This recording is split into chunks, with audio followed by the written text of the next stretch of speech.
Ladies and gentlemen, welcome back to the 14th episode of Virginia is for Conspiracy Lovers podcast.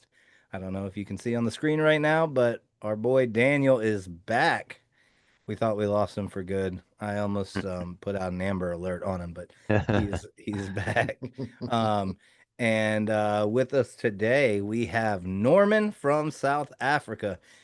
He is a 9/11 researcher and responsible for 9/11 Revisionist Substack, and he's got, I don't know if you call it a fresh take, but it's definitely not um totally in the mainstream of 9/11 research, and I kind of absolutely love it. So um Norman, oh, yeah, we Take it just kind of, away. yeah, take it away, man. Yeah, basically, like everybody, we saw what happened on 9/11. And with me being in South Africa, obviously, it doesn't have such a huge impact on us and pretty much forgot about it. And like everybody, when YouTube started popping up and you saw all these weird and wonderful videos, I got into this whole conspiracy entertainment aspect of the world, looking into the JFK stuff, looking into the mud flood, all the weird and wonderful things out Yeah. there. And it always interested me. I would rather spend 2 hours watching a documentary or reading up on something than watch a football game or anything like that. So went through the motions, saw the loose change videos, September clues, in plain sight, all of that came out between then and basically 2010. Also, eventually saw the work of architects and engineers for 9/11 Truth. Richard Gage with one of his first videos where he was standing there with these two cardboard cutouts and showing the top part falling down and free fall, making the statement that then obviously with laws of conservation and physics and all of that, then the bottom of the buildings must have been taken out by something. Um, then you saw a little glimmer of guys talking about buried nukes and mini nukes and all of these kind of stuff. There was what I think Heinz Bommer, James Fetzer, and Dmitry Kolizov or something like that, a Russian dude that were promoting that. Um, and by 2012, I stumbled upon a presentation that was given in the Netherlands at the Breakthrough Energy Conference. And the lady over there was talking about a whole bunch of different things that nobody else was talking about. And I thought, okay, fine, that makes sense. All the people in America, all the various organizations, they are nice big boys, they'll sort it out or whatever, and that'll be it. So life goes on. We go through the mid 2010s. By 2019, obviously, all of a sudden, COVID rolls around, um, and I started looking into a whole bunch of other stuff. Went through some of my old 9/11 things that I watched, and then when the 20th anniversary came around, I saw an interview with American students at university, and they were being asked about what big anniversary is coming up. And I was dumbfounded to see how little people in America or youngsters in America know about what happened on 9/11. They couldn't even say that it might have been Al Qaeda or planes or this or that or what. They had no clue. And in 2022, I started getting into um, various debate forums talking about what I believed to be the most or the best explanation. Um, and that's basically how I started just researching back into everything 9/11 related. And you've got to basically go back to the formation of the truth movement, then all the narratives and this person's paper and this counter paper and all of that. So I was basically going through 20 years worth of people's opinions and mudslinging and all of that. Then in 2023, I started attending various Zoom calls the 9/11 Truther movement, where people like Richard Gage, the International Center for 9/11 Truth, and all these guys were having Zoom calls and asking them questions because I was really interested in hearing what their opinions were. And I already saw the mudslinging that was happening, and I wanted to see whether or not they'll change their opinions because at that stage, especially in 2023, they were running um, Zoom calls with people who did research like 15 years ago, and they were basically dusting Okay. off all their old stuff as if it's still relevant or it's new breaking information or anything like that. And I was really surprised on how they um, uh, just didn't want to answer certain questions that made them very, very uncomfortable. And that's when I decided, okay, fine, I'm going to start writing about these interactions. I'm going to start exposing or showing what's out there. And one of the two important books that I read was by a gentleman with the name of Andrew Johnson.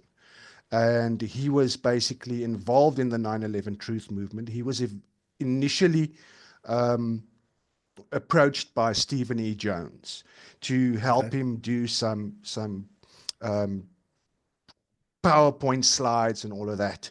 And he eventually figured out, okay, fine, here's something not all that right with the 9/11 scholars group that formed in 2005. And he later on then met up with Dr. Judy Wood, and he became her right hand man, and he basically chronicled all the mudslinging that was happening between 2005 up until 2019 when he released his second book. And both of these books are free PDF downloads from his website, checktheevidence.com. So if you want to know Mm. the history and get a crash course, they're not big books, like 200 odd pages. You can finish both of them in like one day, and then you've got the background on that. Um, and that's basically it. And I've just found that a lot of people have been suckered into believing a narrative that is completely and utterly and provably false. And that is the thermite controlled demolition, nukes, and the jet fuel aspect of it. And if you want real truth, you've got to look at the work of Dr. Wood, even though everybody will make you out to be a crazy person and a space beams or Jew beams or this or whatever. That's just something that's been put out there, just like somebody calling you a racist or whatever, just to shut down conversations. And So yeah, I wanted to before we go any further because I think it bears talking about a little bit, but just kind of where we all were just mm, in the whole during 9/11. I was in my freshman year of college, and mm, I was about uh 3 miles from the world's largest naval base, yeah, right in Norfolk, Virginia. So it was pretty freaky. And my close friend who lived in the same dorm as me at the same time, his dad was actually a Secret Service agent for George W. mm, So immediately it happened, and then we all raced up to his room to like find out, like, hey, are we all gonna die? What's going on? And so it was it's something that's I mean I think coinciding with my first year of college, I don't think it's something I'll ever forget. I actually woke up that mm, morning and turned on the TV in my dorm room just in time to see the second plane hit and thought it was a movie and turned it off and then went about my mm, business until I realized yeah. everybody was like losing their mind in the dorm. Daniel, what about you? We're pretty dang close. Strangely, I think my experience was precisely the same. Mm, Really? I got up in the morning and I think was having something to eat and a cup of coffee. And at that time, I was a big news junkie, so I was watching lots. So I woke up, I turned on the TV, and there was these shots of the first tower smoking. And then a few mm, minutes later, I was watching just in time to see the second one. And yeah. then I was supposed to be leaving to go to my first class and decided not to because it was about Mm. a 30-minute drive away. And then I went in for the second class, and everybody was buzzing, and there was more happening during that drive to class, and then I remember it was a class on Vietnam with one of my favorite history professors I've ever had, and we got there and he just basically talked to people for about 15 minutes about how stunned he was, and then canceled class, and then every class after that for the rest of the day was canceled, and everybody went home to watch the news, I guess. So yeah, almost Yeah. exactly the same. Yeah, I was 23 when it happened. I was a waiter, and it was our like 2 week break on the third term, and yeah, always had CNN in the background at the coffee shop, and we saw all of that happen, and everybody in South Africa was just sitting there saying, okay, fine, this is now going to be the start of the Third World War, and Mm, America's going to bomb the smithereens out of the rest of the world. Hmm. And it was yeah. completely dumbfounding, man, just standing there thinking these buildings are burning, and the last thing you would expect to see is this like fireworks show with this thing just going poof. Yeah. That's just not natural, man. Hmm. I've watched many controlled demolitions, and there is nothing that looks similar whatsoever. Now to Well, I had a question about oh, something go you ahead. said earlier when you kind of talk about how you got into this. And I Yeah. don't remember where it was in the timeline, but you said you were talking about what you believed to be true at the Mm. time. So obviously that means your opinion has changed, but what was your, Yeah. I guess what did you believe was true at the time? Well, for me initially, seeing what happened that day is just it's a plane can't do that to such a massive building, because I've stood next to 30-story buildings, and if you see how massive that thing is, and to imagine that you've got three and a half of them stacked on top of one another, there's just no way that whatever happened to those buildings is supposed to be the result of a plane flying into So it. you were skeptical early on. Not skeptical, but surprised, because people tell Yeah. you that's a collapse, but a collapse doesn't look like that. That's Right. the main thing. You can go look at buildings that had a structural collapse, like this building in Myanmar with a 7.5 Richter scale thing. When that thing pancaked down, you can physically see the various floors, Yeah, and with individually, right? They yeah, just boom, boop, boop, boop. yeah, Yeah. precisely. And that's not what we saw on 9/11. And for me, when I got into my conspiracy entertainment aspect of it, as soon as there's somebody who's telling you, okay, fine, but there's something wrong with the official narrative, you get drawn in rather easily. Even though with September Clues, with them saying no, but it was CGI TV fakery or whatever, it's like, come on, man, you saw the people look up. You could hear it Yeah. in the audio. You had people taking pictures of it. You had like 35 independent people taking videos, and there's just no way that you can coordinate within 24 hours to get all of those things together, do a CGI, and have them all play on the same level with all those different angles. It's just impossible. And then obviously when it was for architects and engineers, it's an organization that's now formed with a bunch of professionals, and they are Yeah. telling us it's this. Um, I saw the experiments of Jonathan Cole, where he was using thermite to cut through a beam. But something you've got to keep in mind when you look at those experiments, they've got a whole system that they put around um, this steel beam to cut it, and then it's not even fully cut in his experiments. So, Mm, but for a long time, I believed that. And that yeah. was all the way through 2007, 8, 9, 10, until I watched Dr. Wood's 2012 Breakthrough Energy Conference presentation that she gave. And Hmm. that was a 2.5 hour thing. But she wasn't just talking about the Twin Towers and Building 7. She was pointing out a hell of a lot of anomalies with buildings 3, 4, 5, 6, and a eighth building, the Bankers Trust building, that was initially fixed and then taken apart due to lingering um, after effects in that building. And she was talking about toasted cars. She was talking about a hurricane that was making a beeline for 4 days straight towards New York City.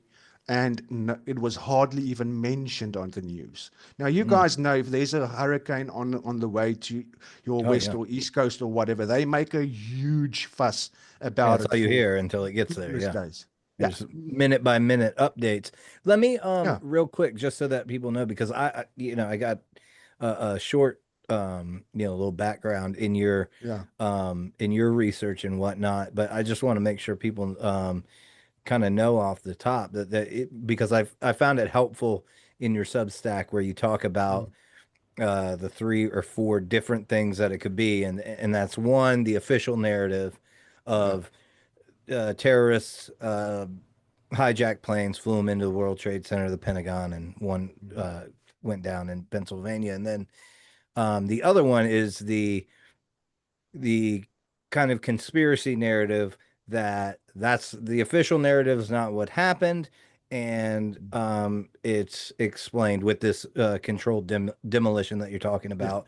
Um, and there's been a ton of that, and I feel like yeah. that's definitely almost the mainstream now. Yeah, And it's then becoming there's now. Yeah, yeah, and then there's yeah, I really feel like nowadays people almost talk about 9/11 more from the conspiracy angle yeah, than even it's almost like JFK at this point where yeah, people don't even give the official narrative like credence as yeah. much anymore. Um and then there's the other, and I had heard this before, and always thought it was interesting, but didn't didn't have any background or knowledge of it. But the directed energy weapon angle, and I feel like that's Mhm. the other side. And so, are those about like kind of the three Pretty much, yes. areas If that? there's there's a professor in the UK, Professor David A. Hughes. He basically talks about your three camps. The first camp is the normies who follow the government narrative. Second camp is for the official counter narrative, and that's group two, where most of the people fall in, and it's easy for people to get into camp two to believe and see that there's something wrong with the official narrative. But that is also where a lot of people get caught up with COINTELPRO agents, infiltrators, Mm, talking heads that's going to give you 80% of the truth and 20% of the important stuff is going to be kept from you. And then you see the third level. That's yeah. where the truth is. Very difficult to get there. Very few people actually get there. And the people that are in that little bubble over there are throttled, they are censored, they are ridiculed, they are made out to be kooks, and that is what you've got. And you're seeing that in the health truth movement now post COVID as well, because you've got And I all think that these. that was I Yeah, just thought that that was a really important point that you made in your Substack, is that the the not official narrative, the it's almost like the first tier of conspiracy. You kind of mm, almost explained it like that first tier conspiracy. It's almost clear that it is controlled opposition. It is it's the official conspiracy version of JFK is the JFK movie. And there's all kinds yeah, of stuff messed up and wrong yeah, with that that have been shown. And it's almost like because I think sometimes like in the conspiracy world, and Daniel is my resident skeptic, so I don't know mm, if it's the same for him, but I know that in the conspiracy world, a lot of times I'll get stuck in, you'll hear about some false flag or some event, and then immediately, almost inconceivably quickly, there is a full laid out conspiracy from somebody that gains a lot of traction, and then that's what everybody says. And then I almost feel like it's like, well, I'm a skeptical person, so I didn't believe that thing because of the parties involved. yeah, um and then I hear the conspiracy version or truther version, And a lot of times I do go, oh, yeah, that's what it was. And then kind of stop any kind of like speculation from there because That's it's like, exactly what they want you to do. that's, and I've never really, I do it in my own research, but my stuff is like hidden history in colonial America. And everything's kind of laid out there for you to find for the most part already. You just got to dig. Whereas with, developing things like this, it is very easy, I think, just for the human mind to go, even if you're skeptical, because it's very easy to go, oh, the TV said this happened. So, okay, I'm comfortable just believing that. And then for those of us who are skeptical, it's just as easy for us to go, yeah, I don't ever believe these guys, but I generally believe these guys over here. And okay, I'm good stopping here. And then you find out, and then you run across 9/11 Yeah. revisionist Substack, and you go, "Oh crap, dude. This has been Mm. like, Yeah, but the thing is also what you actually have to go back in the history of the 9/11 truth movement's formation. And mm, that was it started gaining momentum in 2004, 2005. And James Fetzer and Stephen E. Jones started Scholars for 9/11 Truth. And that was a way of bringing in all the scholars, all the various people who were formulating theories, looking into stuff, and all of that. And that was a good way to, in my opinion, see who the um, troublemakers could be, who might be mm, opening up and getting the traction that the government doesn't want. Something you've got to keep in mind, the guys who planned 9/11, do you think they forgot to plan a cover up? right, And the question right, that you've got to ask then is, what would that cover up look like? right." And what That's type another of thing things are to. going to be put into play? I'm sorry to keep on interrupting you, but I've been No. listening to a bunch of other stuff, which I think really applies. They've been talking a whole lot about this defense spending black hole budget black hole here recently, which has ballooned up to like, was it like 20 trillion at this point? Yeah. And it Yeah. was the day before 9/11 that Rumsfeld came out and was like, "Hey, we lost $2 trillion." And then 9/11 happens. And you and know, and the and the plane just coincidentally hit the the building that looks into that. admin part where they were looking for the money. Yeah. Like, Well, gee whiz, it's man. yeah, it's interesting to me that well, I lost my train of thought there for a second, but it's interesting to me these folks the mainline thing the pushback you get against some of the conspiracy, and then this kind of goes through all conspiracy, is like humans are too dumb. We don't have the the structure to be able to. Somebody's gonna talk. Somebody's gonna. You can't keep a secret that big for that long.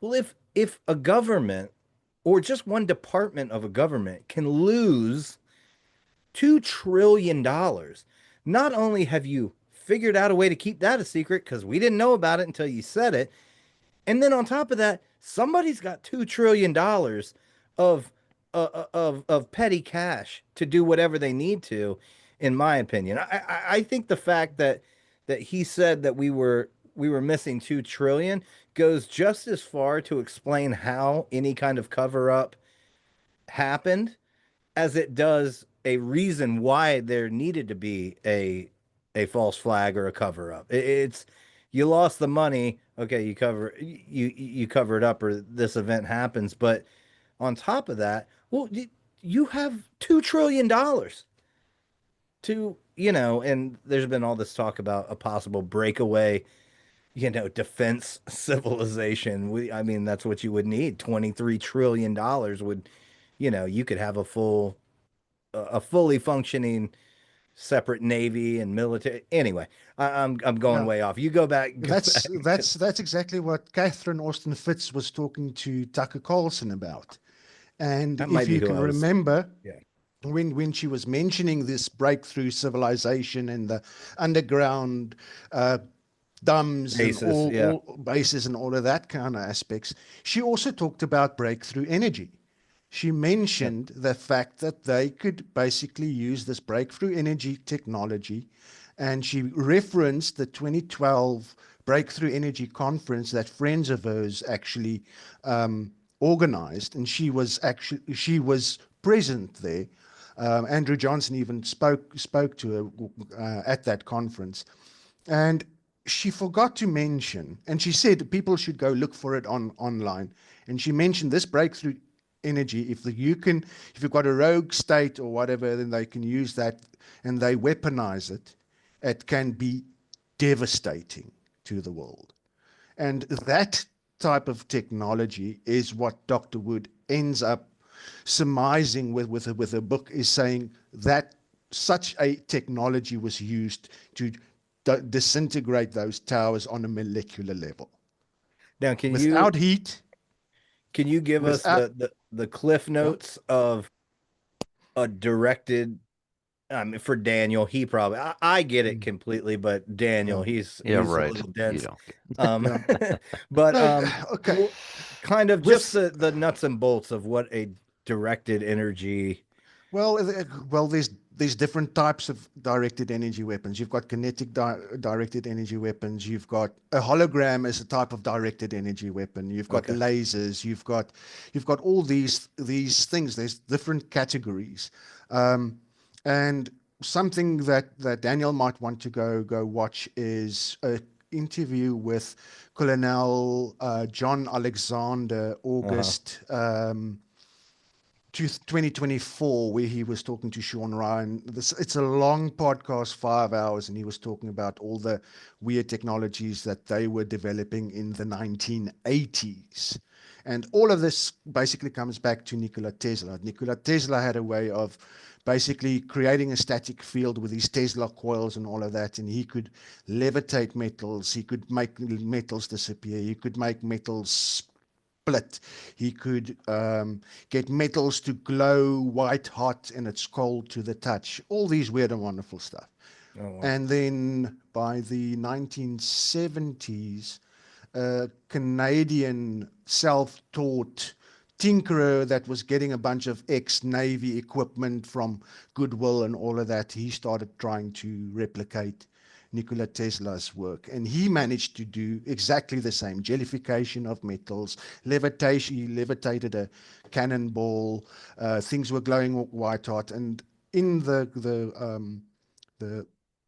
talk with Sean Ryan, Colonel Alexander talks about Hutchinson and how the guys went to his lab in Canada in 1983, checked all for 3 months, looked at all his experiments, and by 86, they set him up in a lab in Los Alamos, Oh where he wow. then tried to replicate the stuff. And there's a story that it might have been sabotaged in a way, because they had everything working correctly, switched everything off, and the next day they would have a presentation for the big shots coming in.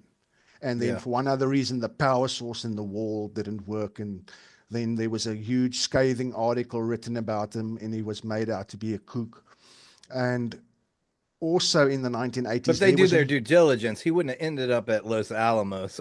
You know what I mean? They would have but decided he was a yeah, but kook the well guy, before that. precisely, yes. Yeah. And remember, in that same time, they were working on the Star Wars program, and Right. Hutchinson was also involved with that. And you can go find the Time magazine where Ronald Reagan said that they had their first successful test of basically shooting a laser up to a satellite and bouncing it off a mirror, and it hit a target within like 2 inches on the ground. And that is what they did. And that was in 89, and then all of a sudden it went quiet. At the same time, there was a huge revolution going on with people trying to get a new form of energy, and the guys were trying to recreate hot fusion, where they could create the sun, and they wanted to put in a certain amount of energy and get more out, and that's a type of free energy. And billions were being siphoned into various universities and everything. And then all of a sudden along comes two gentlemen with the names of Pons and Fleischmann. And they basically created what is called a low energy nuclear reaction. But it was the the term that was given to it was cold fusion. And what they Okay. managed to do is generate more energy coming out than what they put in. And then all of a sudden there was a huge hoo-ha in the physics world, because what they were doing is they were actually rewriting the laws of physics. And Stephen E. Jones was um, one of the key figures that was basically denouncing their findings. Oh, And wow. then all of a sudden they held a press conference, and the following day, as luck would have it, all of a sudden the Exxon Valdez disaster happened. And then all of a sudden everybody was completely focused on that, and people forgot about the cold fusion aspect. It's And kind of Pons like and the Epstein Fleischmann, files are uh, yeah, speculated on, and then all of a sudden, like literally the day yeah, after we say we're not going to mess with Iran, we go over there and bomb the piss out of them. precisely. And now And then everybody's going, Epstein, who cares about Epstein? Like, yeah, it was that's Obama, old shit. Obama, and yeah, it's Obama and what's his face, Sleepy Joe, that Yeah, came up with we're the done Epstein with list. that. Like, yeah, we don't. Yeah, precisely. Yeah. And so then all of a sudden everybody forgot about this cold fusion aspect. The thing is, if that got traction, if they got the funding that they needed, the billions that the guys were wasting on this hot fusion of theirs that never created 1 ounce of extra power being put out, then we all might now be sitting with a small little cold fusion reactor in the house, um, powering our house until infinity, a smaller one in your car, which you don't ever need to recharge. And what would that do if you can imagine that 90% of everything that you buy pulls back to the cost of power? Because Yeah. everything you need power to create everything, you need power for everything to get to your home. So that would rewrite the world as we know it. Do you think this is like a promise software type of situation where they go in and they test this stuff, they realize, oh, these guys have something, and then they completely shut those guys down, but then move that technology into the dark. Yeah, Um, because I remember no, it's late 80s, early 90s, cold fusion was such a buzzword. There were so many yeah, movies where the terrorists were trying to take over some cold fusion reactor or, yeah. you know, Even the and Back then it to just went Future away. movie. Even in the Back to Future movie, at Yeah, one stage when he comes back from the future, he's got a cold fusion thing on the vehicle itself, and right. that was all in the late 80s, and then everything went quiet. And it's the same with, in a way that I think you most probably watched the Y Files. He's done a thing on the Yeah, free energy guys and how all those guys get taken out. yeah. Um, It's so like the it homeopathic medicine folks, or the precisely, or the or the guys who can build cars that run off of water. All these yeah, these people yeah. have these untimely deaths. It's Yeah. Have maybe you if you're have you just read? looking at one, maybe if you're just looking at one area, like if it's just the guys who can run a car off of water, yeah, coincidentally, there was only three of those guys in history or whatever, and they all died weirdly. But when you put the water powered cars next to the cold fusion guys, next to the homeopathic medicine doctors, next to the guys who claim they have cures for cancer, and all of those people get murked or Yeah. commit suicide by shooting themselves With in the back of the head. I, yes, I mean, precisely. I mean, what are we talking about here? The mental Yeah. gymnastics it takes to kind of to ignore Yeah. No, that people are being it's taken out, and that that these things work, but they're not being. It's not even that they're trying to stop the technology. They're just taking, I feel like, the technology and doing what with it? Who's it yeah. for? You know? But have you read up, and do you know about the 1951 Invention Secrecy Act in America? No, I do not. Well, go read up on it. You can Google it right now. The Yeah. 1951 Invention Secrecy Act. Anything that basically comes in that can be seen as a national security threat for big power or big petrol or big pharma or whatever, they can take that and they can classify that as secret, and you can't And I'm have that. And pretty, there's over yeah. 6,000 patents.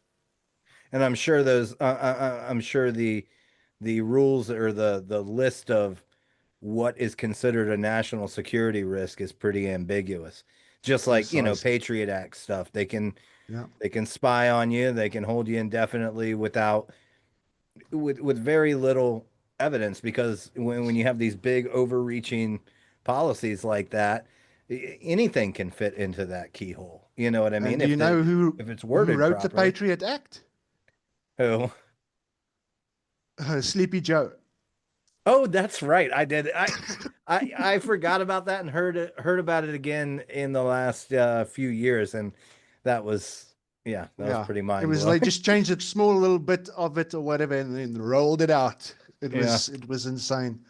No, the technologies and the main thing is if you go back to the Star Wars program and the things that they put in there, we never knew whether or not they were successful. They just went quiet, and then all of a sudden, a couple of years later, you've got Trump coming around and saying, we're going to create the Space Force. And he made that other statement the other day with the California fires. It looks like something hit it. So whatever he meant by that, yeah. and the fact, excuse me, that Oh, and he his just uncle. mentioned recently that we have cryptically, he said in a press conference that we have some weapon that is beyond anything anybody's ever thought of. I mean, nobody Seen was even or asking can him the understand. question about that. He just kind Yep. of put it out there that, yeah, we have a weapon. I remember it was very almost specific sounding. We have a Yeah. weapon that is beyond anything you could even imagine.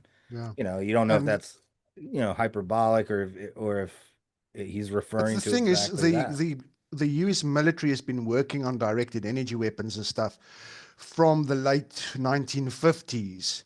Mhm. And in that interview with Colonel John Alexander, he mentioned that the first successful test for basically using a CO2 laser cutting off the wing of a plane in mid-flight happened in 1964. And the Wow. only real time that they were talking about there being some sort of directed energy race was in 2017. So all the time, all of that, the the Pentagon was playing dumb. But even during the Gulf War in 2003, there's a press conference with Donald Rumsfeld and Colonel Meyer, where there's a lady asking them about whether or not they are going to be deploying directed energy weapons in the fight against terror. And then there's a documentary Hmm. that you can go watch that came out in 2006 called Star Wars in Iraq. And you've got testimonies there of people talking about how a whole bus of people was hit with a directed energy weapon. They had basically burnt flesh, but their clothes were intact, um, and weird things that happened to them. And if you look at the um, damage and the injuries to the people in the Pentagon, it's virtually the same. You've got pictures of the people; they look like they're completely burned up, but the clothes are fine. And Whoa. how can a person pretty much melt and their clothes are fine? So that could be like a kinetic energy weapon where you're working with some sort Like of microwaves. right. So it And then wow. the first, and I've done a little bit of research, and in the 80s or whatever, when they were developing all of this, you remember in 1989 they had the Panama invasion, Oh yeah. I and lived in there is Panama a shortly after that. yeah. There's a 1992 Academy Award winning investigative documentary called The Panama Deception. And in that, they make mention of the use of lasers and all of that to basically melt cars and physically melt um, soldiers and their weapons. And they've got pictures where you basically have it looks like a person that's just melted. It's a blob of a person, Wow. and that's in the documentary. Whoa. And So that's in 1989. so I lived in Panama. My dad was stationed in Panama, Crazy. and we lived on a base called Fort Espinar, and that was right near the Panama Canal because he was in the Army Corps of Engineers, and he drove tugboats up and down the Panama Canal escorting ships through. And our base was, I was a kid, so I didn't, I mean, it was crazy, but I didn't really think anything of it until you just said that. But our base, it looked like a Panamanian town that they just put razor wire up around. And there was a bunch of houses, and we were on it was near a lake and kind of in the middle of the jungle. It's the base that everybody goes to for jungle training in the armed Yeah. forces now. That's where they start. Was on our base. And but it was crazy because there was definitely conflict that happened in this Mm. town or this city that our base was created from, because there were still like shelled out buildings and stuff that you could walk in with like blood splattered all over the wall. I mean, Yeah. me and my sisters, I mean, we were like 10, 11, Jeez. and you could Yeah. just walk into a building that was like a murder scene, you know? Yeah. But there were three buildings off the back of the base that we had to go past because there was a little place where you could buy some minnows and rent a John boat and you could go fishing in this lake. Crazy peacock bass. Anyway, but there Uh, was a building, it was called the School of the Americas, and it was a mm. university that was in whatever little town or city that they built our base around. And I remember parts of it were like they looked burnt up, but not burnt up. You know what I mean? Mm. Like like portions of the building were like almost melted. And I could be remembering wrong now, but I do remember there's a building right here that has big like mortar holes in it, and there's a building over here that has big mortar holes in it, but also like this is a big concrete like school building that looks like Yeah, but if you can remember in the California fires of 2017, there's a picture of a house that's basically split in two. yeah, The half the house is gone, the other one is yeah. fine. But we've just got to reiterate the California fires and all of that is a completely different aspect than what you had at the World Trade Center Yeah, let's because there get was a back into yeah. I've So derailed you too many times. I'm yeah, sorry. no, but the thing is, if people just need to do a bit of the homework, I've got a whole article on the history of the development on Yeah. the directed energy weapons, so they can just check that on my Substack as well. Um, but coming back to 9/11, there was a, and that's what makes it so difficult to discuss it because there's so many angles. If you want to get into to the way that the buildings collapsed, um, there's a lot of contention whether or not on the plane aspect, and that takes the whole discussion away about what physically happened to the building. There's a lot of bluff where people get caught up with, oh, but what about the insider trading? What about this? What about the dancing Israelis? What about the Israeli art students? What about this, that? But the thing is, you've got to go back to step one. If you want to investigate a crime scene, you firstly need to know exactly what happened and how it happened. Then you can go on to who did it, why they did it, and all of that things. And a lot of people Mm. have forgotten to focus on exactly what you saw because we saw something that we don't understand, something we haven't seen up until that point and haven't really seen ever since. And you can basically make the statement or the argument that that was a display for the people who would know that this is what we've got, we've used it, so you better now toe the line or we're going to use it on you or we can take out a whole bloody city. And that Right. statement was made by a gentleman um, in the documentary, not a documentary, but there was a series in 2011, 2012 with Jesse Ventura, Conspiracy Theory or what. I remember, And yeah. he went into a whole bunch of different stuff where he met up with Alex Jones and they were talking about the injections and mass murder and all of that kind of stuff. And then Jesse Ventura also went through the steps of first thinking bombs, thermite. He did a whole thing on the Pentagon and how impossible the plane approach was with all of that stuff. He didn't really get into Shanksville. He took on the people with regards to the commission report and everything. And he did a episode entitled Death Ray, and that's in line with the supposed death ray that Nikola Tesla had.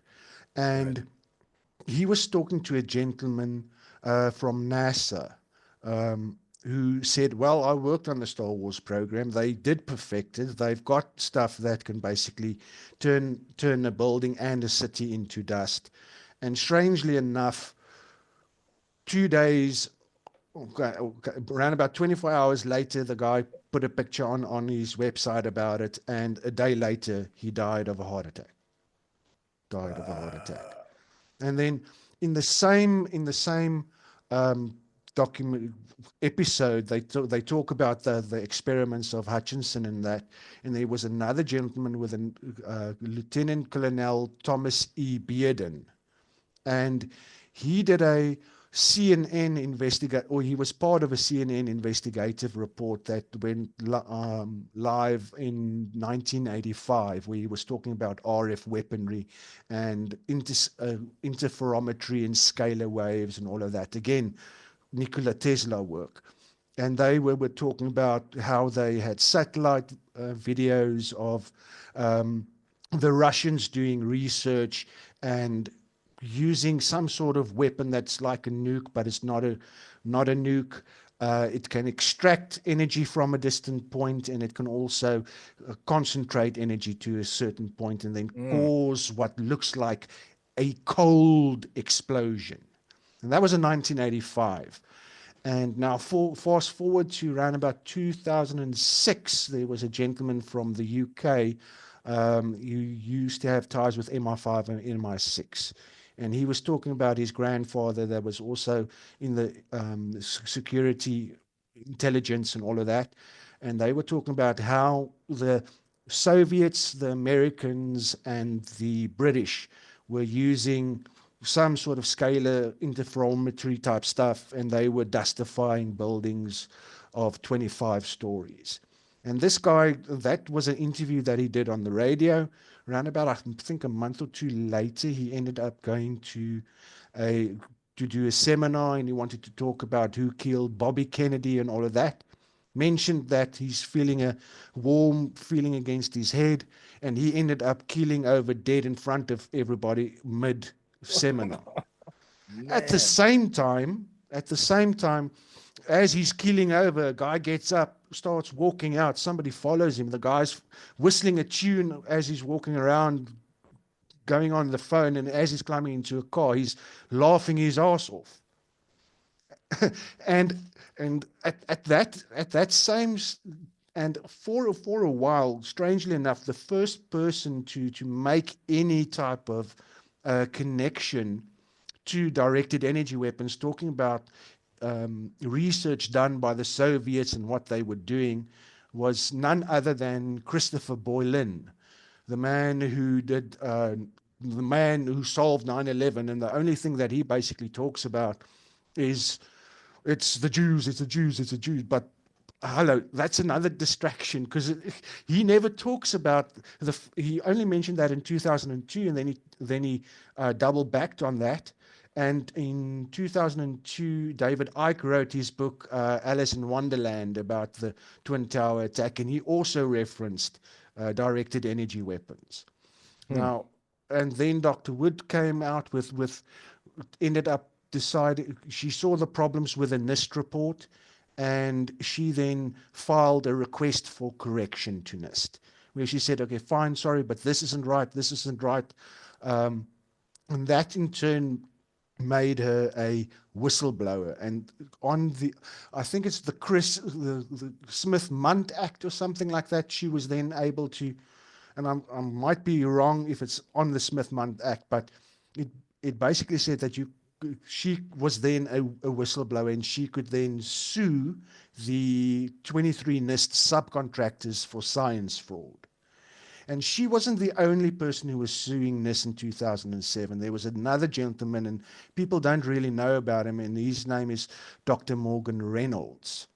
And his suit was in connection with the fraudulent plane impact studies.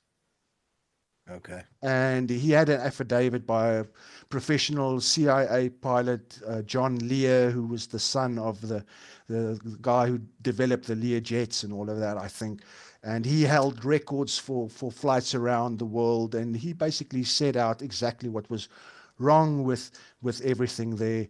You can't really talk about the plane aspect too much because that will get your um, um, channel deleted off YouTube. I'm on my 5th channel now, and after Oh, two wow. 2 years, so I've got an article where I have a discussion with Dr. Morgan Reynolds about his history, because he was also roped in to the Scholars for 9/11 Truth until he figured out, no, but this is a controlled op COINTELPRO operation here.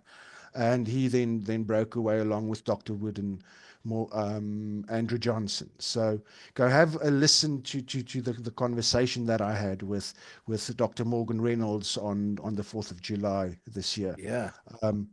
Very, very interesting guy. He was basically your first, the initial no planer. And when he came out with that, that's when the second layer of the cover up came with regards to the planes, where the CGI narrative was brought in. It's Hmm. very, it's such a cloak and dagger thing if you get stuck into to what happened as all these people were coming out and saying no, but sorry, all the evidence points to this, and then you've got guys just throwing ad hominems and saying no, but it's this. Even the initial paper written by Niels Harrit, Stephen E. Jones, and all those guys with saying that they found thermite in the rubble, is actually based on flawed science. Um, because I've got a clip of what's the guy's name? um, Denny Rancourt. He's also a structural engineer and all that, and he specialized in the analysis that those guys did with the dust samples. And they got an aluminium reading, but they used an aluminium slug to put the dust on, and that is what will give you the wrong Mm. readings and everything. And that has been known for many years. Dr. Wood pointed that out. They wrote papers about that. Um, and strangely enough, Stephen E. Jones was working where in the late 80s? Los Alamos I Labs. was He about was to say, working for the listen. Department of Energy. So why would he? So he's got a vested interest in keeping suppressed the cold fusion aspect, and now you've got this Dr. Wood lady coming out talking about some sort of energy weapon that took down the towers. So it's Wow. this real cloak and dagger type aspect. And after she filed a QTAM case in 2007, around about 3 weeks later, all of a sudden, architects, engineers and architects for 9/11 Truth's website all of a sudden popped up. Mm. And they started lambasting her, saying, no, but the space weapon stuff is even Stephen E. Jones is the guy who started with the straw man argument of space beams. And Dr. Wood has never mentioned or stated what it could be. The only thing that she did is she went and looked at the evidence of what you can see there and have all of that talk to you. Um, and the other thing that's interesting, if you look at what happened at the World Trade Center on September 12, ABC mentioned live on air, where did all the rubble go? Because Right. they couldn't understand why there was so little rubble. Yeah. And the rubble didn't fall um, into the basements. The basements weren't filled with rubble. They were found the basements virtually intact. I can So, tell you for a fact that they didn't fall into the basements because that buddy of mine, that buddy of mine that I told you about, whose dad was Secret Service, he was a part of some detail months later who went down into the basements of the Twin Towers. I don't know what mm, for. I'm just some sort of investigation. People forget the Secret Service is a that's like an investigative. They have their mm, own investigations and whatnot. Um and he was telling my buddy and some of our college friends at lunch one day about the situation, about going down into the basements mm, and reading where people were down there trapped, and he said like every bit of floor, ceiling, wall, hand railing was just covered in Sharpie marker. Tell my family I love them, all kinds of stuff. Because I've heard that before in years past, that this controlled demolition and where'd the rubble go? Oh, it fell into the footprint into the basements because they had very deep parking garages underneath. And I immediately thought back to 2001, 2002, and my buddy's dad saying he was in those basements. So that's, and it was, Yeah. yeah. Yeah, they had CBS and I think 60 Minutes. I'm not sure, but the two camera teams came in, I think, in August and in December, and they in their little short documentary or whatever, the guys actually mentioned the deeper you went, the more undamaged it was. And when they mentioned the vehicles that were in the parking garages, they said most of the vehicles were driven out from there. Now, Wow.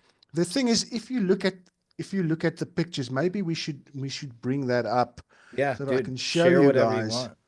Let's Hey, Daniel, I see. know that you've got a hard out. How much time you got left? Yeah.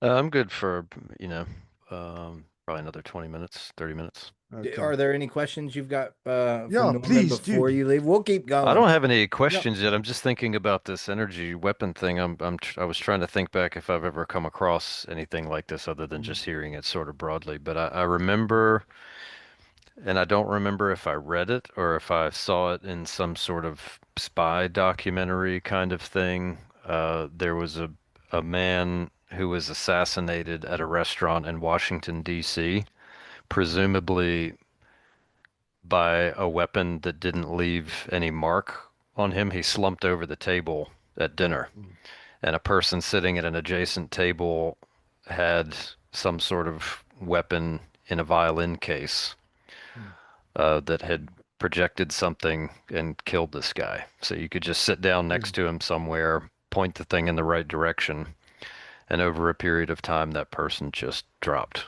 And then Yeah. nobody would know what, it could be a heart attack, it could be a health thing, and that person leaves, and by the time they figure out, nobody knows. But it was in some sort of Mm. spy espionage type thing, and I can't remember what the guy who died from this assassination attempt, what like who he was affiliated with, but that comes to mind when you're talking about some of these things. That I've Yeah, heard about before. but remember the 1970s Senate hearing in America where they showed the heart attack gun that basically shot Mm. a pellet or dart with Hmm. octopus venom that made you die of a heart attack. And also in this documentary, I just popped back into my mind that episode with Jesse Ventura with the death ray thing. They talked about what uh, Lieutenant Colonel Tommy Bearden was talking about, and it was basically a handheld, directed energy weapon, heart attack gun that they had, and that thing could actually shoot through drywall and kill you that way. Wow. I'd be remiss if I didn't ask this, because you did bring Mm, up that a lot of this research and stuff started as far back as the 1950s, and yeah, me and Daniel did a UAP episode here recently, and we got into talking about Werner von Braun and Operation Paperclip.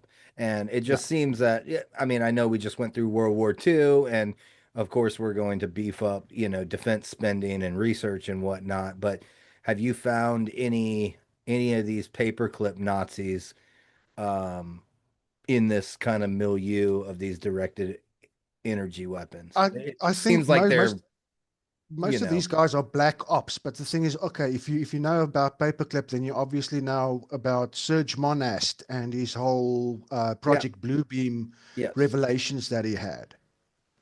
Now, yes, I'm going to take you guys on a wild thought experiment here. okay, I'm in. 9/11 was your Project Bluebeam,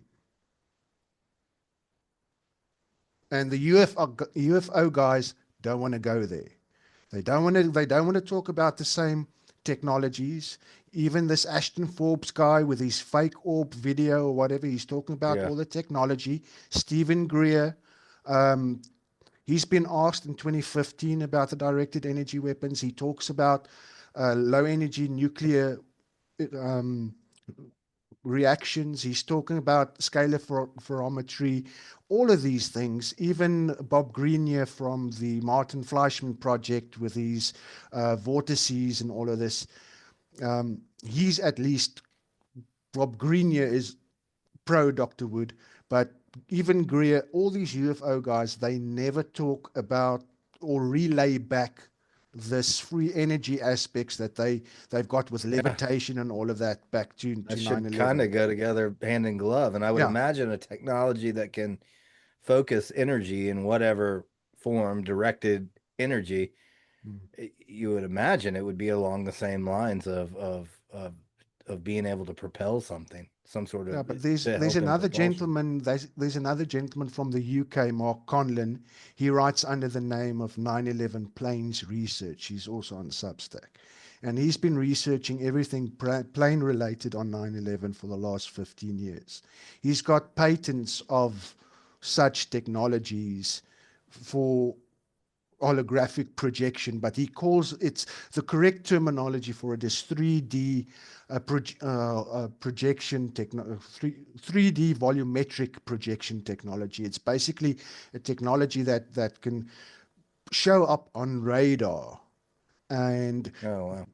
leave a heat signature, make sound, and all of that. So go rewatch and look at Yeah, I this. was That I I've was heard about as, Yeah, to be used, um, to obviously to detract from the true target that might show up yeah, on radar is making something look like yeah. it's somewhere else.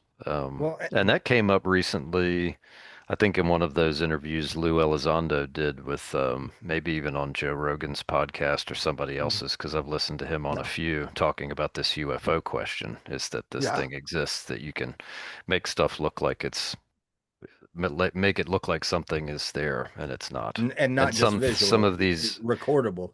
the Yeah. aircraft can carry a thing that can register that it's somewhere else. There's actually a video. There's a video that the U.S. government brought out with a missile that's got a cloaking thing that on radar it can show different types of planes. Hmm. Like it shows up on radar, and then there's also um, missiles that they've got that can shoot a energy pulse, directed energy pulse, and take out um, all your electronics in The your grid, house. yeah. Hmm.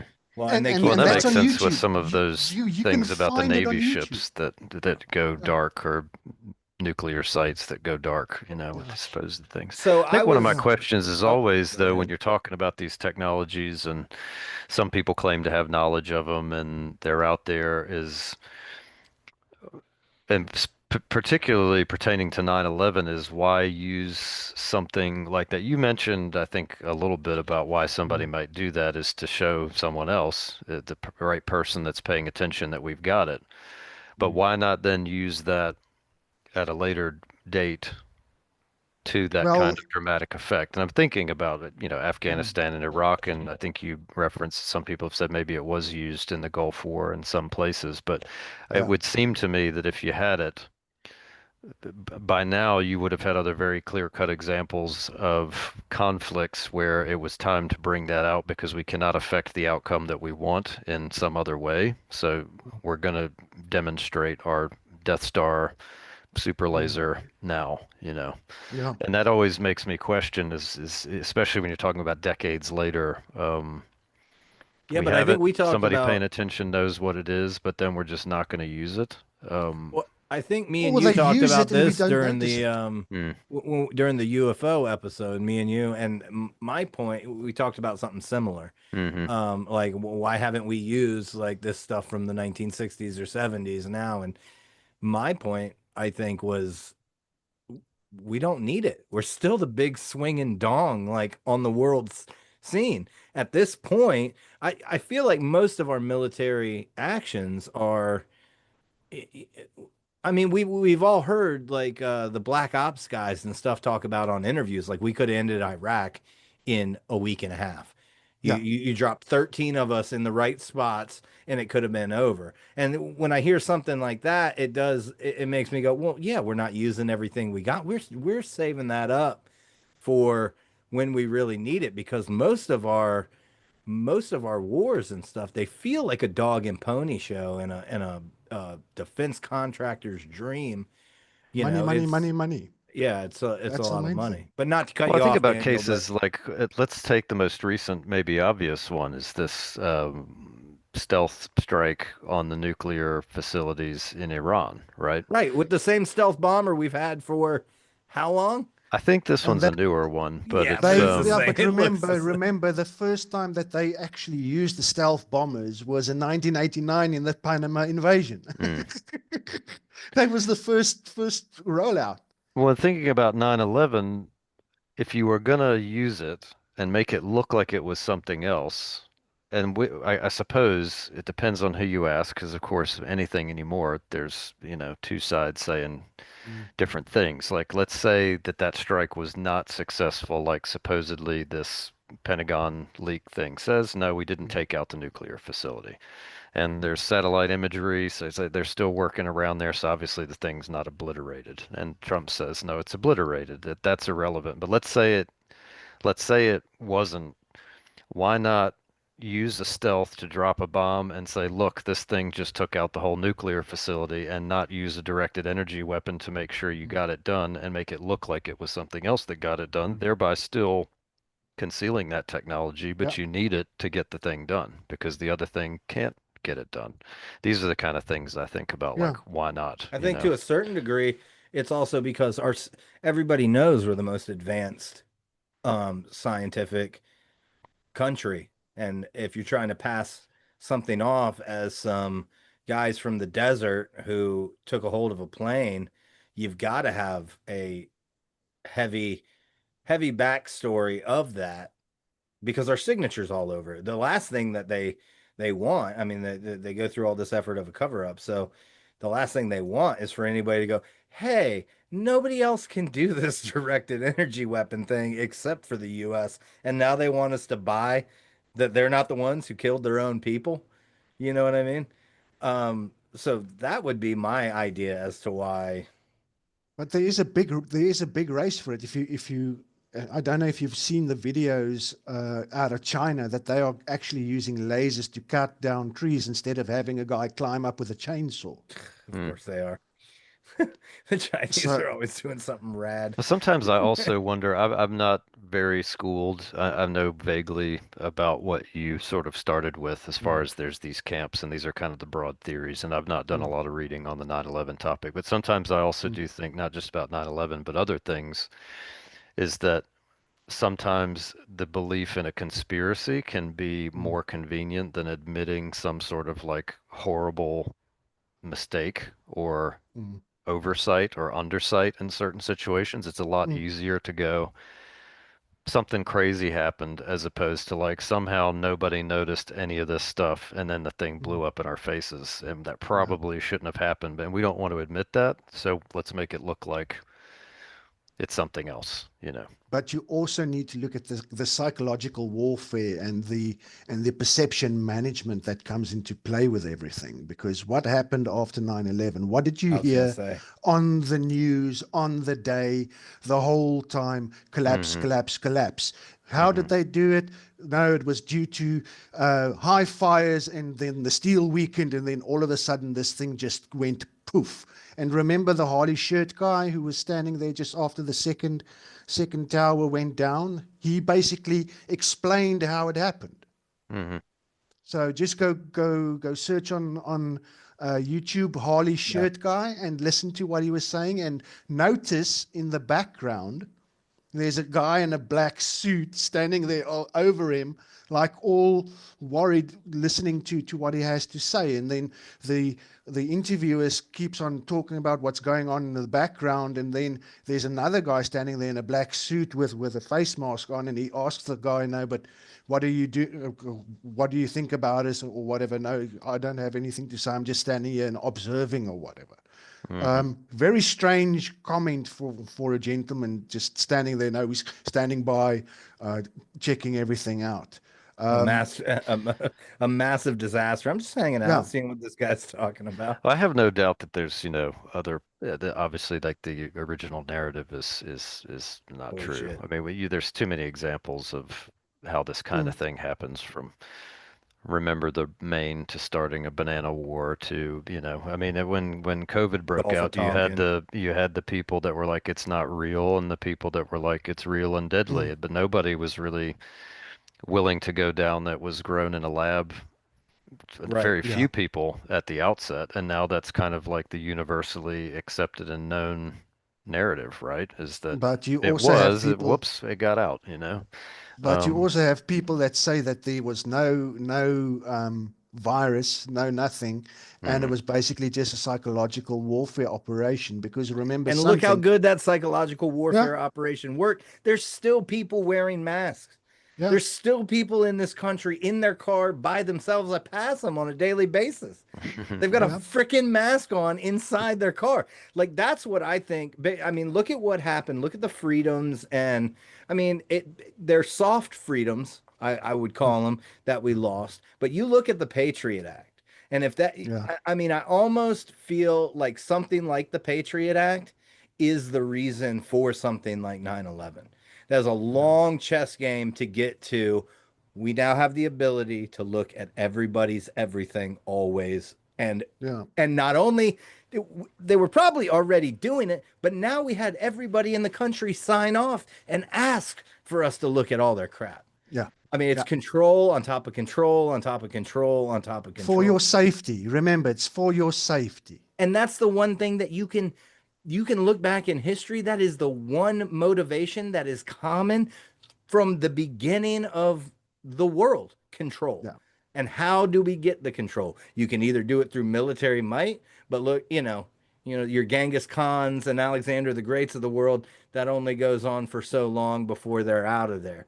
But this covert, false flag, creating the problem and then getting everybody below you to beg you to fix the problem, that is yeah. the most effective way of controlling everybody forever. And It, they just rehash that the whole time yeah, over and over again. and over again. That's the main thing. And even with 9/11, after all the dust settled or whatever, initially you had a couple of people that went in, took videos and showed you how little there was left of the buildings and everything. Um, by September 13, the place was locked down. And who was the people that came in to secure, to do the security and the cleanup? Who was in charge of that? Who's the two main um, U.S. military contractors that came there? It was ARA and SIAC. Most people don't know about these companies. What do they specialize in? Psychological operations, impact analysis, and impact weaponry. They specialize in weather research, and they also specialize in directed energy weapons. And they were also tasked with knowing whoever in the world has any weapon of mass destruction. And Wow. they're the guys who also helped write the NIST reports. And they were two of the main of the 23 subcontractors who were named in Dr. Wood's suit. And if the US Supreme Court judge did not tell her, sorry, but I'm ignoring the law by not listening to your case, she could have deposed these companies and we would have been closer to knowing who actually has this weapon or actually used it. But strangely enough, ARA, SIAC, Boeing, and a bunch of these companies are part of another big group that you might not have heard about. And it's DEPS, DEPS, the Directed Energy Professional Society. And that was put together in 1999 with, I think, $1 billion as startup Oh, capital. just a couple years before, Yeah. huh? Wow. And in 1999, there was at Los Alamos tests and stuff done where they said, wouldn't it be nice if we could go into the Middle East and use holographic uh, projection technology to scare the guys and put a face of Or, Allah in the sky and have them run away. I can't remember um, in which of the it was either September Clues or Loose Change, where the guys were talking about an article in the New York um, Post, I think, where they were talking about voice morphing technology because they were relaying that in relation to the impossible phone calls. And in that same article, they mention the holographic technology. And for one other strange reason, they did not mention that in their documentary. So that gives you an idea that these guys who were making these documentaries had a certain idea in their mind and they were using the information to make it fit their theory instead of looking at all the available evidence, all the stuff that doesn't make sense, and then take it from there. And if you want to watch a good, I call it a crash course. It's very well researched. It's based on the work of Andrew Johnson and seeing what was going on in the truth movement. Mark Conlon, 9/11 Planes Research, the work of Dr. Wood, the work of Dr. Morgan Reynolds, who also sued them. And then what Chris Hampton does in this 9/11 alchemy facing reality, he also debunks a bunch of the various narratives that came out with a pod theory and the missile at the Pentagon, what happened at Shanksville, and all of that. And if you go that's look at another one too. That missile thing. I know this this is weird synchronicity, but I know a guy who lives well, me and my wife, some good friends of our family, we call them our second parents. They live up in North Stafford. One's an ex-Marine. His son does computer work, and he was actually driving past the Pentagon when the plane, like he was literally driving past as the yeah, plane went overhead. And yeah, there's our tie it into Virginia. All of yeah, our shows tie yeah, everything into yeah. the state of Yes, Virginia, but and we got one. yeah, and I Um, think I was Citizens Journal of Citizens Research. I can't remember what their names are, but they did a very good. They talked to Lloyd England with the lamppost that came into his taxi and all of that, and a bunch of the eyewitnesses. And a lot of people seem to think that it was basically a plane flyover that just basically landed in Reagan Airport, just behind uh, the Pentagon, and something else happened there. I don't know if you've come across any of the interviews of Adam Eisenberg. no. He's a Pentagon whistleblower. He was part of Alpha Company. He was tasked with going to um, clean up the mess at the Pentagon. He spent like 230 hours there. Just go onto Rumble or wherever you'll find some of his interviews there. It's on my YouTube channel, on my Rumble channel as well.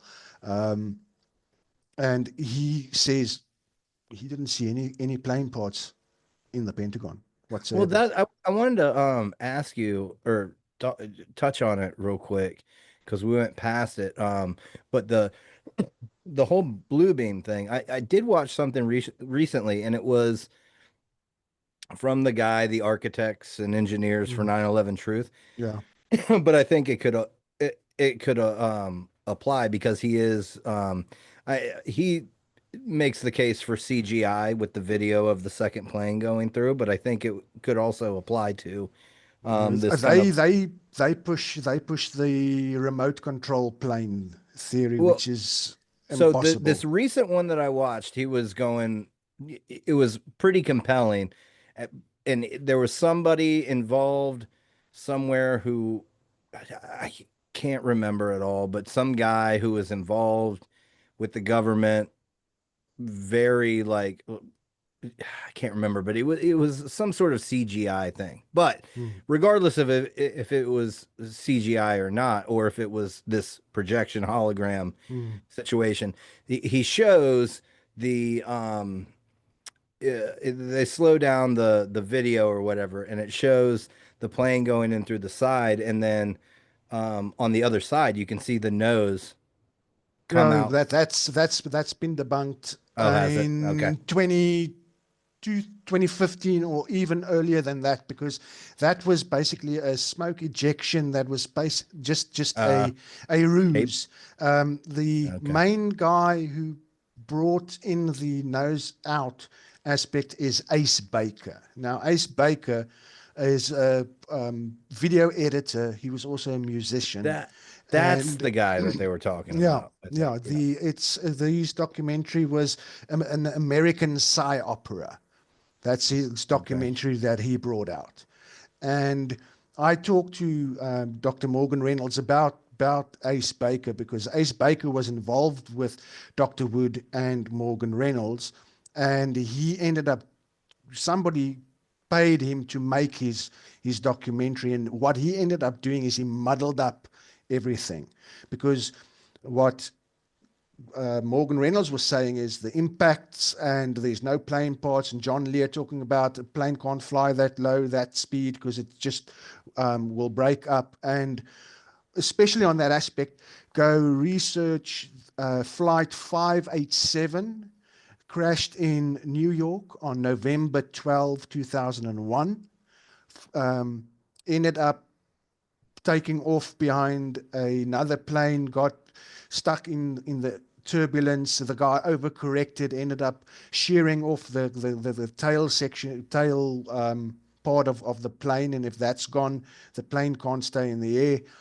And when it exceeded its maximum speed of 240 knots under 10,000 feet, the engines just ripped off. Oh, wow. And that's your real life wake up call, that what you saw on the screens is impossible. Even So they were at it's, too low an altitude at too high a speed for that yeah, plane to stay together. yeah. And that's been And and that's that's kind of why a you had, rule. yeah, that's why you had pilots for 9/11 Truth. A lot of guys were talking about that. Even in the Pentagon um,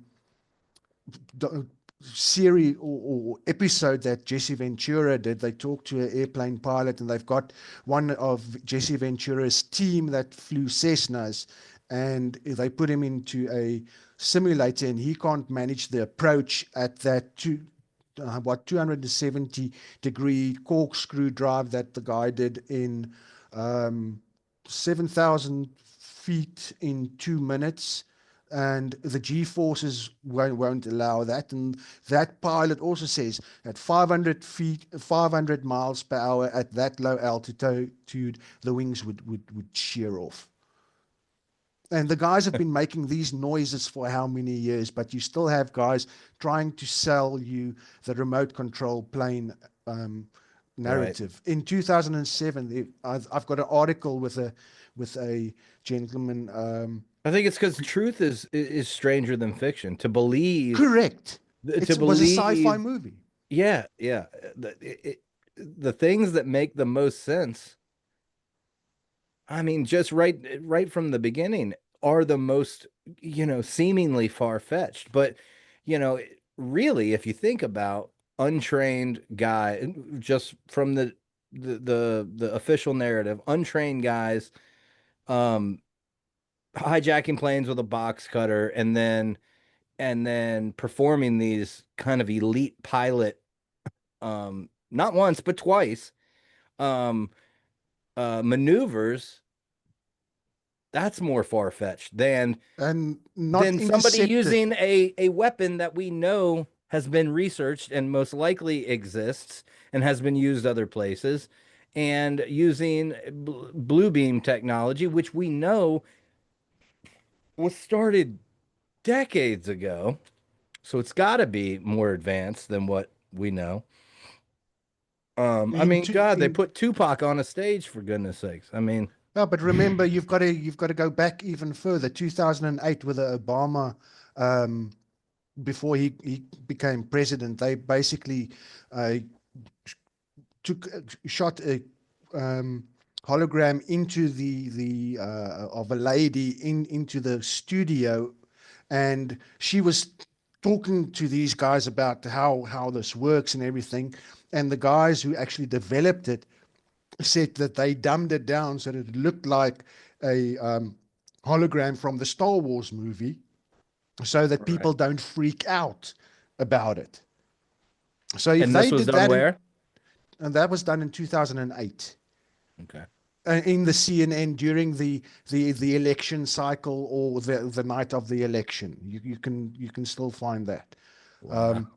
And remember also 1999, they were talking about that. And strangely enough, Ace Baker was part of the company that were doing that. And they were also bringing out a whole bunch of movies about plane disasters, plane disasters, plane Yeah. disasters. Well, the So, the the predictive programming leading up to 9/11 is um more prevalent than yeah. any predictive programming. I mean, they were for decades, they were, well, maybe not decades, but for a decade, it felt like, when you looking back on it, it feels like they were Mm, setting us up for this specific event yeah. for a But you long, long seriously, time. seriously need to watch Chris Hampton's 9/11 Alchemy Facing Reality. It's 9/11 it's alchemy it's it's facing yeah. reality. It's going to Yeah. be the best 3 hours that you can spend, because he goes through all the Navy patents going back to the 1970s. He goes through every single narrative of the guys in the planes, and he also shows you what strange anomalies there are at the Pentagon and at Shanksville. Everything that points to not the official narrative, not your conspiracy narrative, but something completely different that you won't expect. And And now will the stay. I'm Yes. sorry. The speaking about the other two planes, like you said, Yeah. um the Pentagon guy in charge of going through the wreckage at the Pentagon said he never saw any plane Yeah. parts. And And then of strangely course enough, what the happened to Pennsylvania, him is yeah, and a couple of years later, he ended up working for a for UPS, and he was part of the warehouse where they kept Pratt and Whitney engine parts and all of that.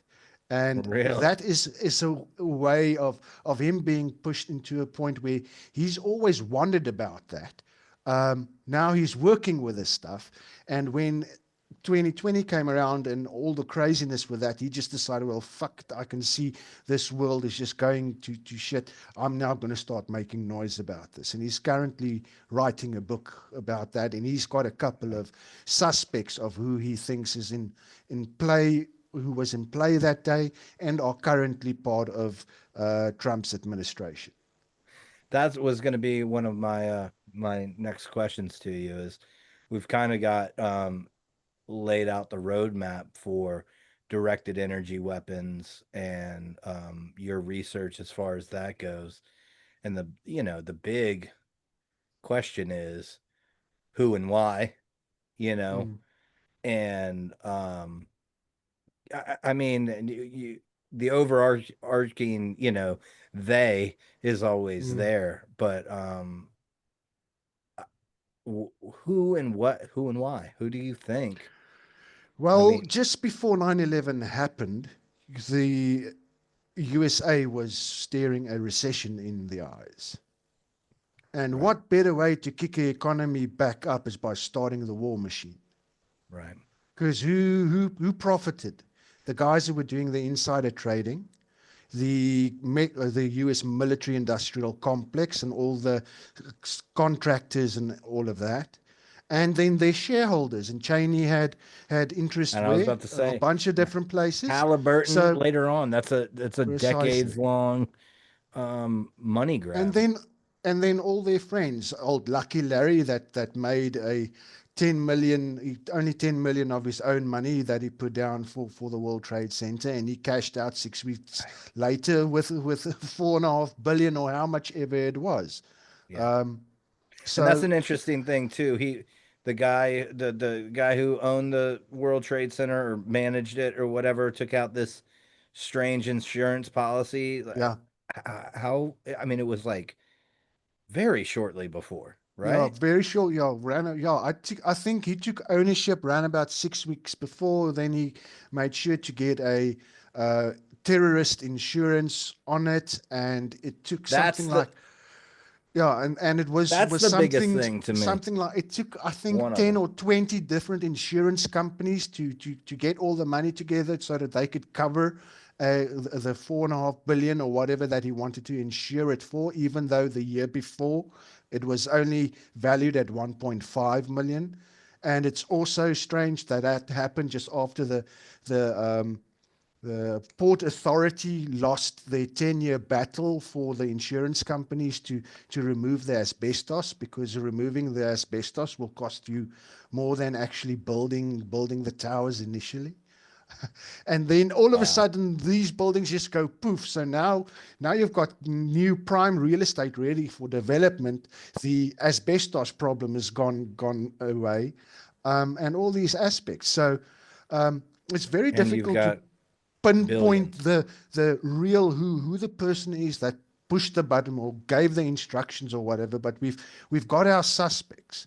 But again, it comes down to the fact of doing a criminal investigation, making sure what happened, putting all your evidence together, and then you can go after it. And who's the real people who could tell us who's got that technology? And that's the 23 Nissan contractors who basically covered everything up. And now you've got this truth movement holding seminars, asking for this new investigation. But the NIS report was bunk. It's been proven by how many people? Then you had the commission report. They didn't even mention Building 7. But you've got all these truthers who wants to go to the government again and say, no, but maybe the third time is the charm. Maybe now you'll tell us the truth.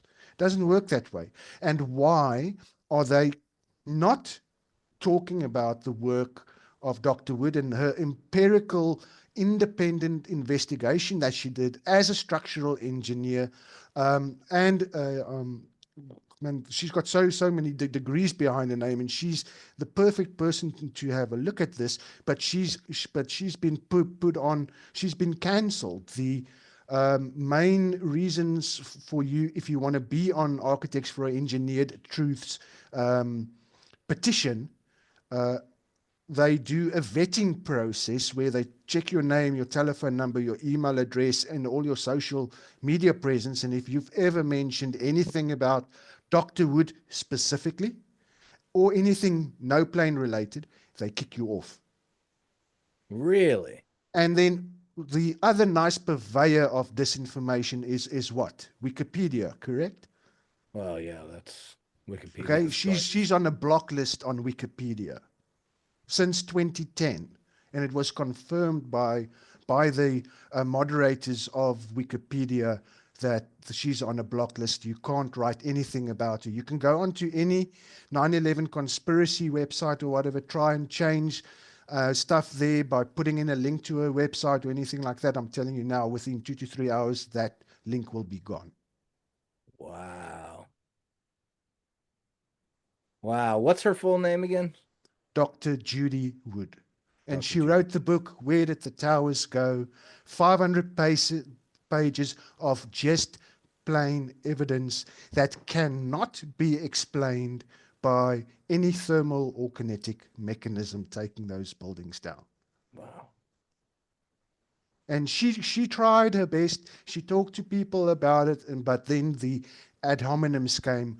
They call her all strange names or whatever, but nobody's ever tried to take that book and debunk the evidence that she presents, because it's verifiable evidence. You can go to the seismographic reports, the strange anomalies with the Earth's magnetic field, the fact that 10 universities and NASA were keeping their eye on Hurricane Erin for the 4 days that it was heading towards New York.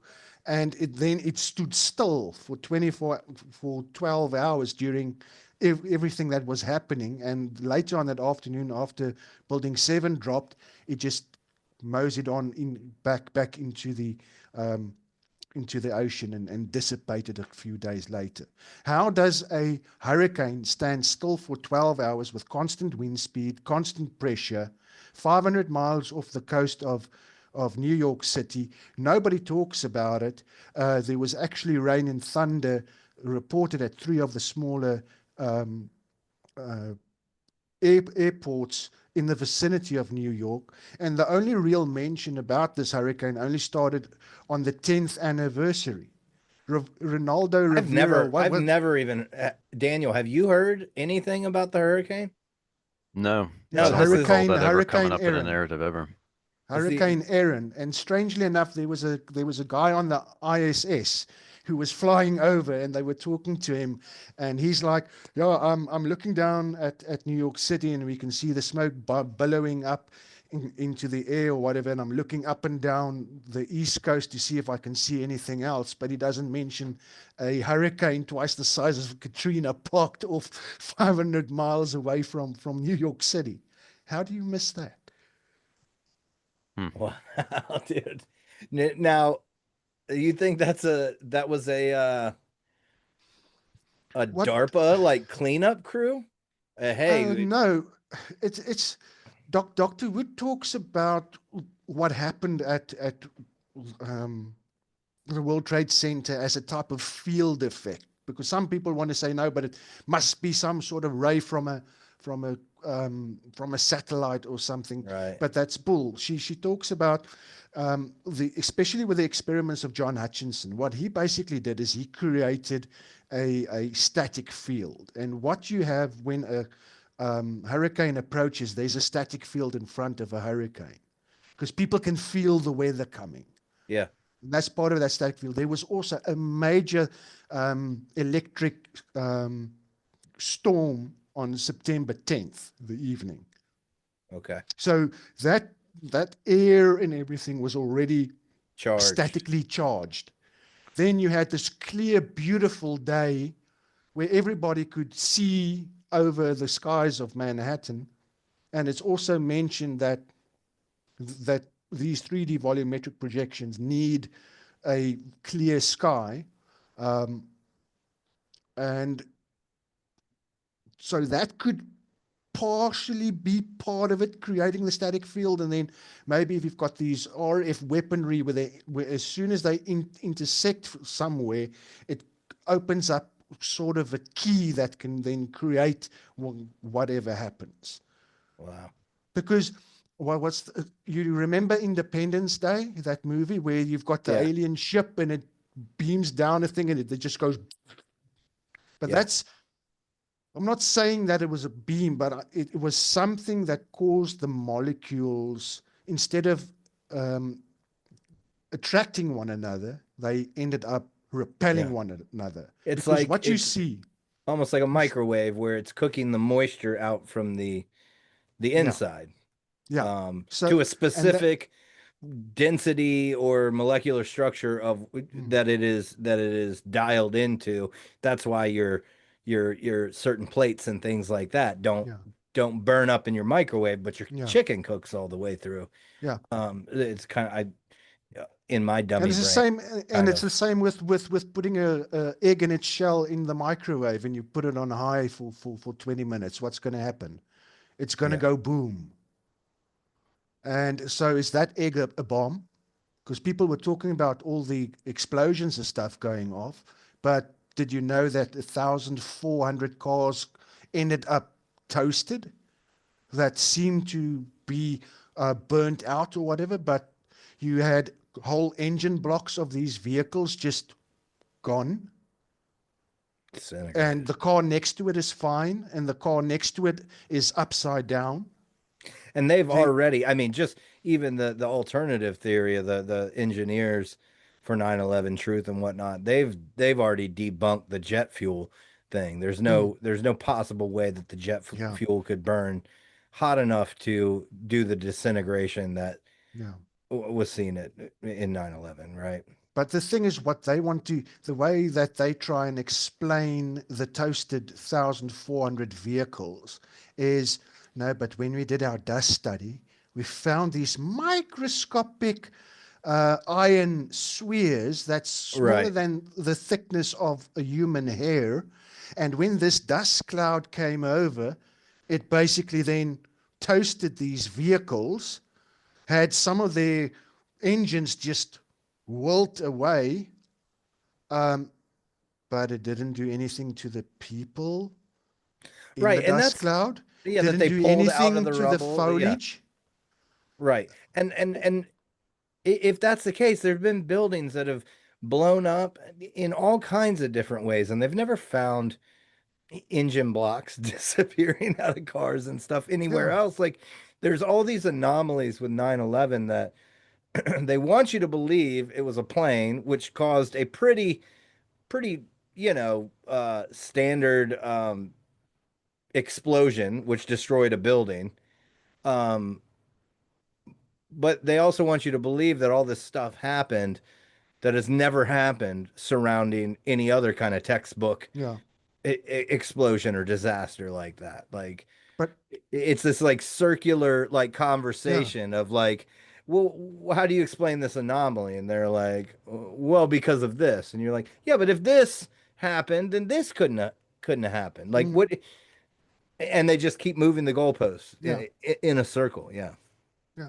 And the thing is, if you look at a controlled, conventional controlled demolition, when that building comes down, what is the expected rubble pile of a standard controlled demolition I don't in know. relation to the original building height? I don't know, but it's there should be something 12, there. 12.5%. So twelve Okay. and a half percent of 110 gives you 13.75. Now, if you go look at a picture of the World Trade Center when the dust settled, initially those buildings were built at the bottom. You had these like tridents, Yeah. and then the rest of the building went. So that trident aspect of the building that was about 3 stories high, and that is how high the rubble pile was. The rest disappeared. What's the percentage of that trident area? Well, it's three Oh, stories, so that is not even 2% of the original building height. okay. Okay, yeah. And that can't Okay. be explained with the regular And it didn't explosion go either. into the Yeah. basements. What Richard Gage would want you to believe that everything was ejected laterally 600 feet in all directions. Now, here's the kicker. If you remember, if you go look at what the setup is with the World Trade Center, you've got the two towers. Next to it is the Marriott Hotel that was 22 Hmm. stories. Building 4, 5, and 6. And in the middle of that plaza was a sphere. I think they call it the Liberty Sphere. Okay. That was around about 27 feet high. It's a huge thing. Yeah. And if you look at the pictures, it only had a dent in it. It wasn't buried under two buildings that should have had a rubble pile of 13.75 stories high. It wasn't buried. Yeah. So, Mr. Gage, if it was ejected laterally in 600 feet in all directions, two sides of the Two separate um, buildings should have been shooting that at that sculpture. sphere, Yeah. and it wasn't buried. Because it disintegrated. It disintegrated on a molecular level, turned into Wow. dust even before it hit the ground, and whilst it was still breaking up, it went up into the upper atmosphere as nanodust particles. And it's crazy to conceptualize that somebody's got something that can do that. Yeah, that's And it terrifying. scares the living, it should scare the living shit out of you as well at the same time. Yeah. And I think that's why nobody's really made any noise about it that seriously. And the thing is, with Dr. Wood, um, 3 people around her were taken out after she submitted her QTAM case. Never mind the the ad hominems and the space laser lady or whatever bullshit that they've Yeah. labeled onto her. And at the end of the day, I'm telling you, a industry was built around having people not look at her QTAM case and Dr. Morgan Reynolds' QTAM case. And remember, Architects for Engineered Truth's website only went up 3 weeks after Dr. Woods submitted a request for correction to NIST. And when A&E submitted their request for correction, what's the two main things that they sell you on with all their seminars and stuff? Molten metal and Right. thermite. Their Thermite. request for correction made no mention of their two main selling points. Because at that time, you still had the Smith-Mundt Act in that basically says that you are not allowed to propagandize or psyop the government unless you, and even if you're a part, if you're part of a government organization, then you are basically committing treason. That's right. And then that got repealed, right? In 2008. with Obama, right? Yeah. It was his first Or, term, or right? tweaked a bit so that the media Yeah. can psyop Yeah. the American people as well. And You know about strangely that, right, enough, Daniel? No. The Smith, what is this? The Smith-Mundt Act. Yeah, it was a act that was put in place when, like, right after World War II, right? Yeah. That basically said, the government can't propagandize and kind of like run psychological operations Yeah. on the general public. And Yeah. then And the Obama psyop, the Obama psyop, changed it enough to where it can. And really yeah. that's when the whole that's really when, like, the social media, which I think is a huge Yeah. part of psyops and mind control at this point. But that's right when you think about that 2008. That's the very beginnings of you know MySpace and Facebook and Mm. these mass you know information filters, really. Yeah, so that's And crazy. also, one of the first seminars or whatever that was held. It was organized by Jim Fetzer. He's currently the mini nuke proponent, even though he's never made any proof of where he gets that information. He just says it's that. But he used to be Dr. Wood's friend, and then they had a falling out when she basically said that she's going to put on evidence of directed free energy on the cover of a book, and that's when their friendship ended. And along with Richard Gage, they held their first 9/11 Truther seminar in Toronto, Canada, just across the border from America, because there they couldn't get into trouble because they're busy with a psyop. Wow. And that's all of that is in Andrew Johnson's book. So Yeah. I'll send you guys the link via email. Yeah, Download the please do. PDFs. Please Read do. it this weekend. You'll finish his two books in a Saturday afternoon if you're a fast reader, because everything is chronicled there. Yeah, please do. It's insane. And if you want to look at the evidence with all the, even Building 7, where they say that that's a controlled demolition. Now the thing is, let me ask you this. I've got a small little animal in my hand. It is fluffy. It's got a cute little nose. It's got long whiskers. What do you think that I've got in my hand? Cat No, I've got a bunny in my hand. or a bunny. But I didn't tell you about the long floppy ears. I didn't tell you that it's vegetarian. I didn't tell you that it hops around or anything like that. Now, if you go look at the presentations when they talk about Building 7, you'll notice that they never play any audio. Why do you think they don't play any audio with it? You won't be able to hear the explosions that they Because there claim. aren't any explosions. Right. whilst They the claim building that is there's going down. explosions that was a controlled demolition. But if there's no Correct. audio, you just see what looks a lot like a controlled demolition, but you wouldn't Yes. hear the bombs. And the fact is, then what Dr. Wood does is she compares it to the Seattle Kingdom controlled demolition that was done. Now, take weight into account. The Seattle Kingdom was a concrete building, 130,000 tons. And when that basically controlled demolition happened and it dropped down, it left a seismic reading of 2.3 on the Richter scale.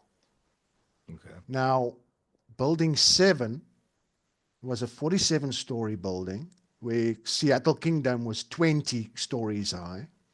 Seattle Kingdom was 130,000 tons, and Building 7 approximately 230,000 tons.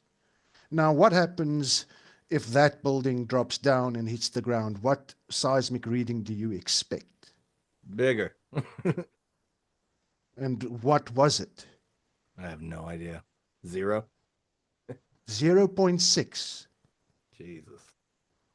What was happening to that building? Disintegrating. It was Nothing was on hitting the a ground.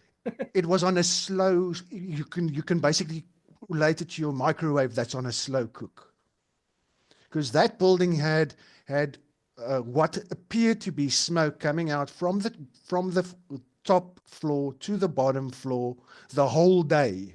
You can find, just Right. look for Building 7 burning the whole day, fast forward or something like that. I can find that as well. And if you look at the amount of smoke going out of it, it's insane. And also, you will never find any building that was on fire or whatever that just has this billowing smoke from the bottom floor all the way up. Right. And what Dr. Wood suggests is, whilst that thing was on slow cook, that whole insides of that building was turning into dust.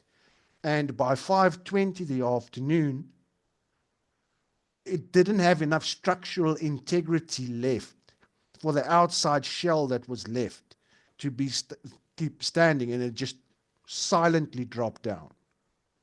Wow. Now, the problem also in 2020, Architects for Engineered Truth paid Lamont Doherty in Alaska or whatever, those guys, to do a debunk of the NIST report.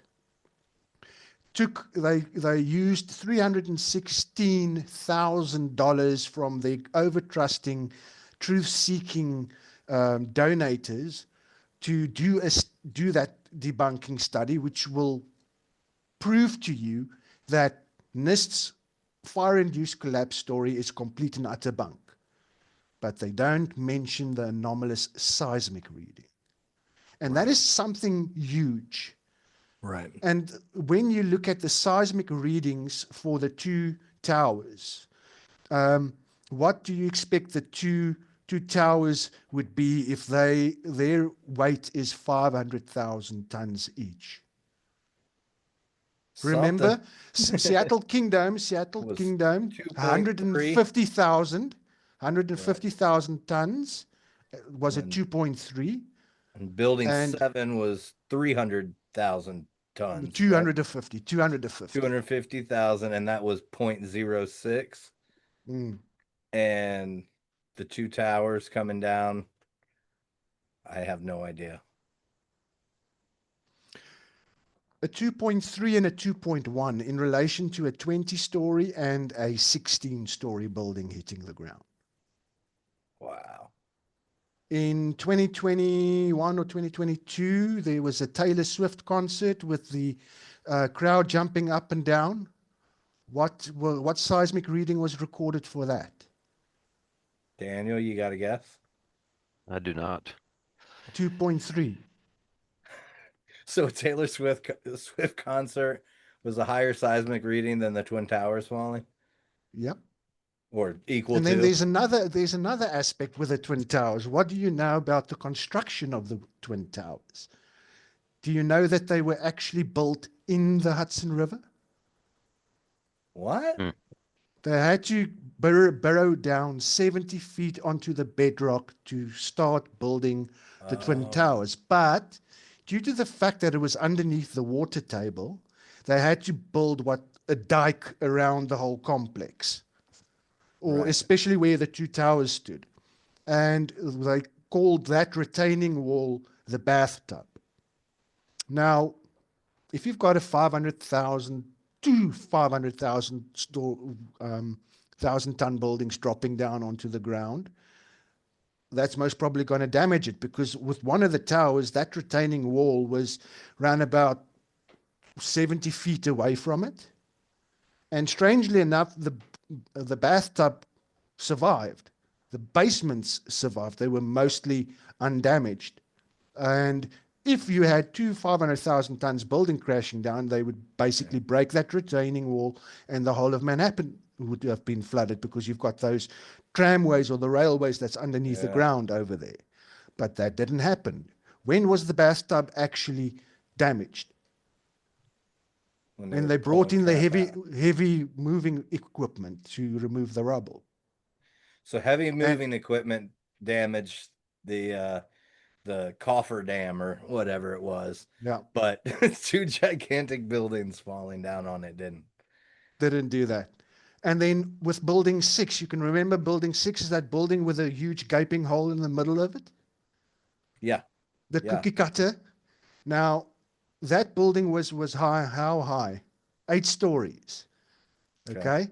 And when the demolition team, or the cleanup and demolition team, came in, they were too afraid to use explosives, because they were scared they might damage the bathtub retaining wall.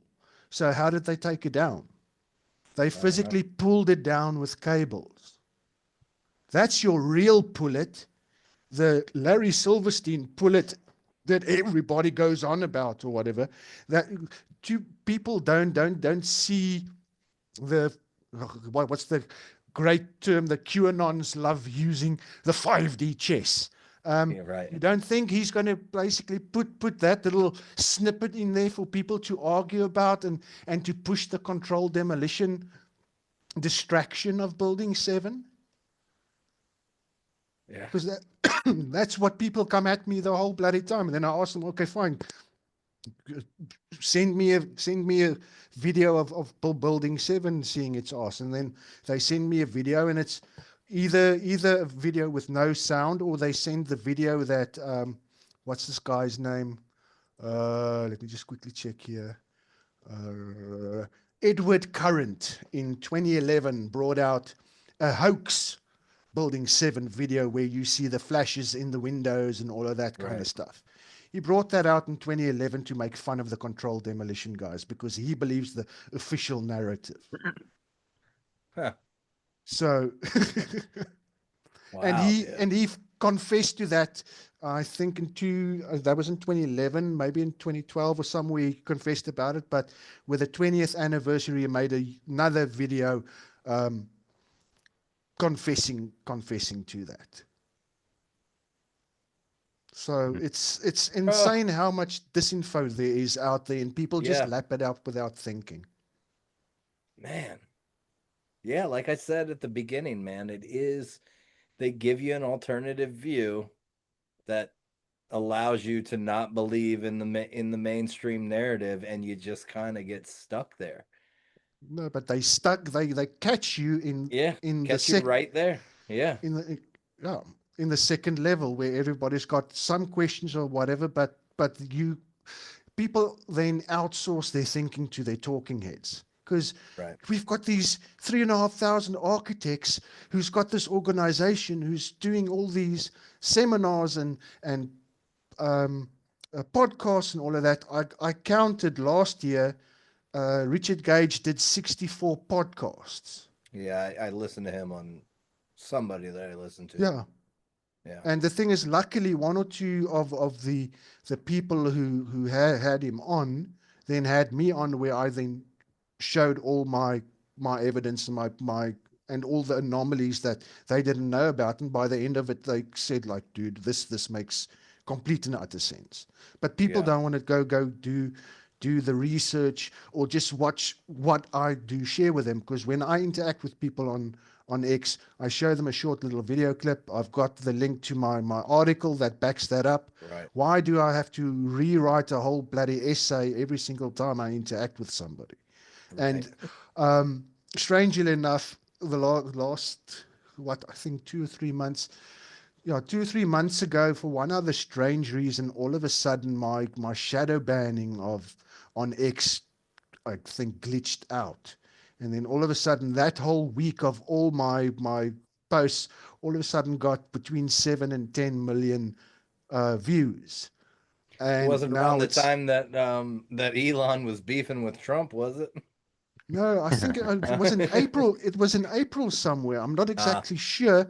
Um, but also now lately, after one of my other podcasts that I did with Marianne Gabauer, she used to be a staunch follower of A&E, and she was donating to them. And she then had a conversation with Professor David Hughes, and I went on to her podcast to talk about cold fusion.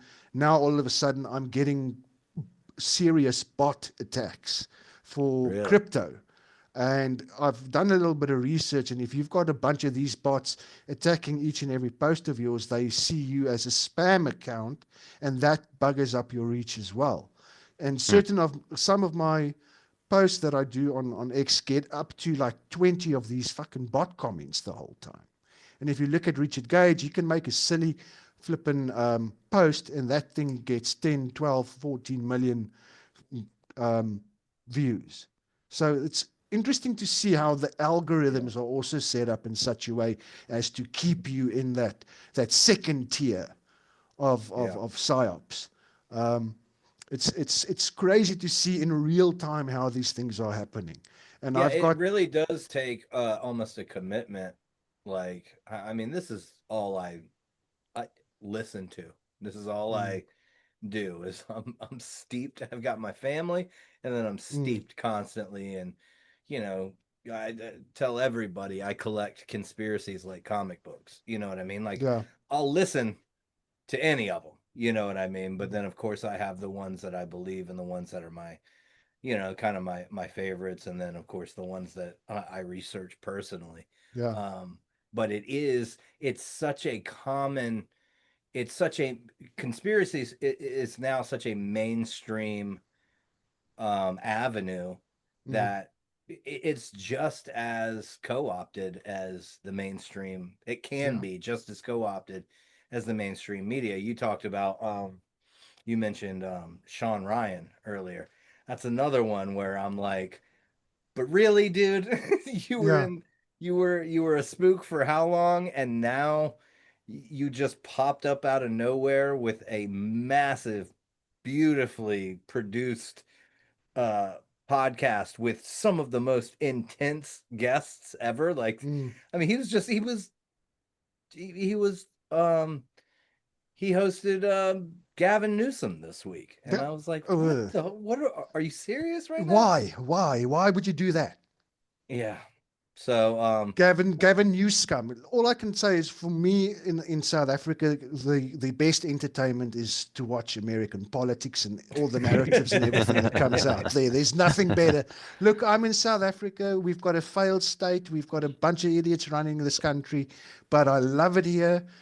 We've got our problems, but we've learned how to separate us from government. We yeah, had 15 years of rolling blackouts, so we've got our little inverters and solar panels and battery packs and all of this kind of stuff.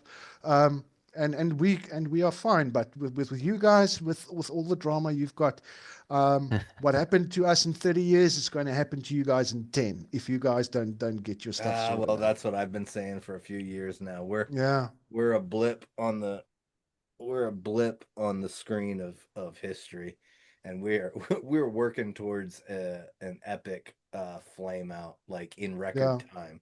You As look at long, Greece yeah, and Rome, and so these empires that went on for as long yeah. as they did, and we think we're right up there with them. I'm like, dude, we are like a a fart compared, and we are already mirroring the same kind of nonsense that happened in the years of their like But right before their luckily, you downfall. guys aren't as bad off as Europe at the moment with what's going on there. We've got Yeah, but South Africans, expats that are moving back out of Europe, back to coming back South here. Africa. Yeah, Well, because they can Well, speaking see of the South writing on the wall. Africa, when you mentioned right at the beginning, I think Mm, that, when 9/11 happened, it didn't have much of an impact on South Africa, obviously. But mm. what are you one of the few people in your community that is researching this and super interested in it? Do people talk about it at all? Does it come up in conversation? Not really in South Africa because it's got no bearing. If we're talking about various things, you might mention it in passing. Um, every now and again, when it's mainstream or there's a Tucker interview where people mention that or whatever, they'll say, "Yeah, but they talked about Building 7 or whatever." And I'm like, "Do you really want to go there? Because I've got a Mm, couple of things to tell you." hmm. Um, so yeah, but not as intense as it's been this year with with with Tucker and all. What's this other guy, Kurt Weldon? Was very interesting with what he had to say on the PDS or PBS. What's that guy's podcast where he was talking about that he was also um, part of electromagnetic weapons and all of that kind of stuff. So this Kurt Weldon guy knows, but he's pushing the limited hangout as well. So you've got to be careful of old yeah. Kurt Weldon with all his good intention guy. But I would like to have a conversation with him because he knows about Dr. Wood's work as well, but he's keeping quiet. Yeah, no, when I lived in the Czech Republic for a few Mm, years, and students and other people I met, we'd go out for a beer or something, and mm, they would say, "So what about 9/11?" But basically mm, everybody in the Czech Republic, mm. nobody that I talked to bought the standard narrative. They were Yeah, all like, "Oh no, you guys killed your own people and you guys did it." I mean, every yeah. single one of them. There was not a single Mm, person that thought for half a second that I was like, "Well, you guys even know about this stuff?" You know what I mean?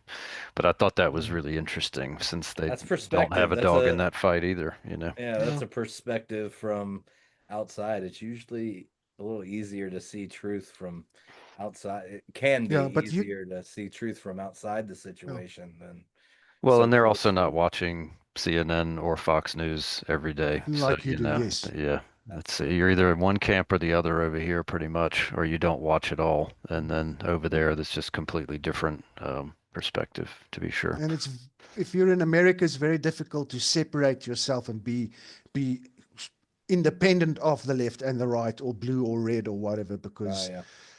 it's very difficult and at the end of the day we all know they're part of the one big club. It's just all bloody theater when you Yeah. think about it. So Yeah, I mean, over here you can walk into a pub in one location and mm, get kicked out, and then walk into the pub right next door with a completely different group of people and get kicked out of that one yeah. too.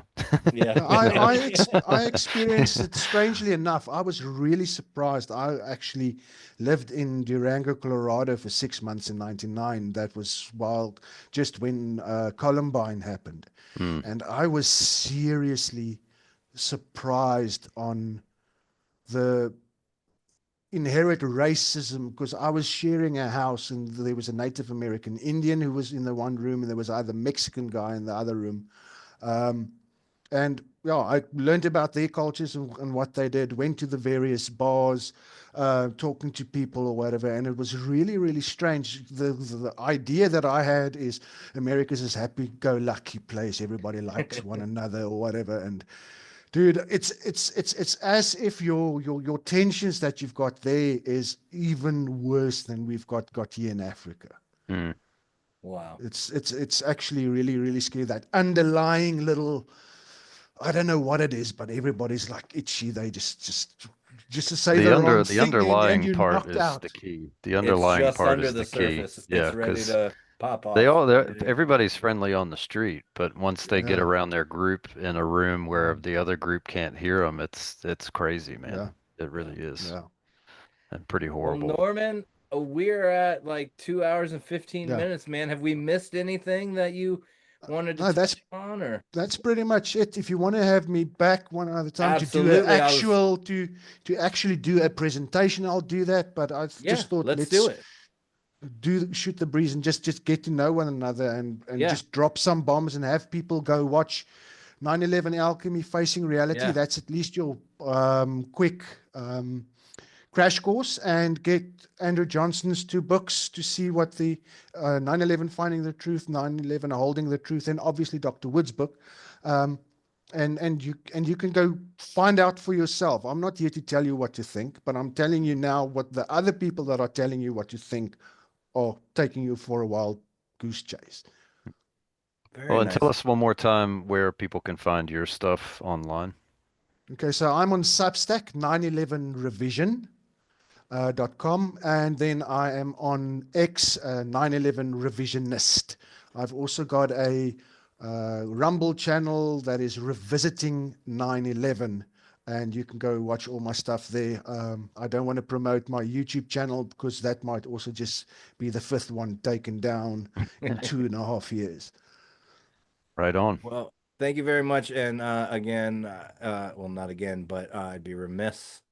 I think I've used that word 3 times this episode, so I'm sorry for that. But we've got a South African on. Do you enjoy the Die Antwoord? Yes. Yeah. Very good. They're crazy. They're out of They are control. crazy. And Yeah. it's not my type of music, but I can't go a week without throwing on one of their songs. It's Yeah. like it's in me now. I Yeah. love it. But I've got to be honest.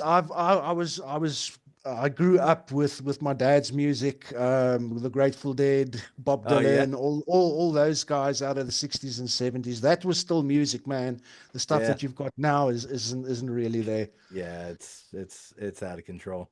And a little Well, bit of Led Zeppelin from time to time is the best thing to have. yeah.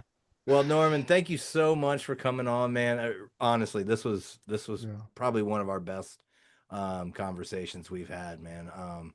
And you gave us homework, which I always Yeah. love. So, thanks for coming on, everybody. This will now be out on Spotify. I figured out the problem, and so now we are actually everywhere that you can find podcasts. And then obviously the YouTube channel, the video for this will go up at VA Con Lovers Podcast. And hopefully they don't ding us, but I'll take it for this conversation as well. All right, guys. Great Okay, talk. quick Yeah, go question, ahead. but I've looked for. Are you guys on X at all? Have you got No, a presence there? I don't know how to use Twitter. It was like I finally put my foot down with different social Oh, media, and I was like, that's actually would be a good job for Daniel, is to create us an X um thing. You want to do that for because me, Daniel? I don't do TikTok. Yeah, I've never been able to me figure either. out what the whole shing thing is about Instagram. I think that's the most stupid Yeah, platform out there. But it at kind least of is. with X, you can actually talk about things that get people upset. Yeah, yeah, absolutely. Um, Guys, thank you very much for no, having me. And if you want me to thank you. do a presentation, let me Absolutely. know closer to 9/11 or whatever. Yeah, Then man, we I can got go through it. your email and we'll keep in Yeah. touch. Because I wanna get that presentation on here as well, man. I just Okay. want to see it myself. So Okay. um well, awesome. Thanks, guys. Great show. Have a good one. All right, take care. Cheers.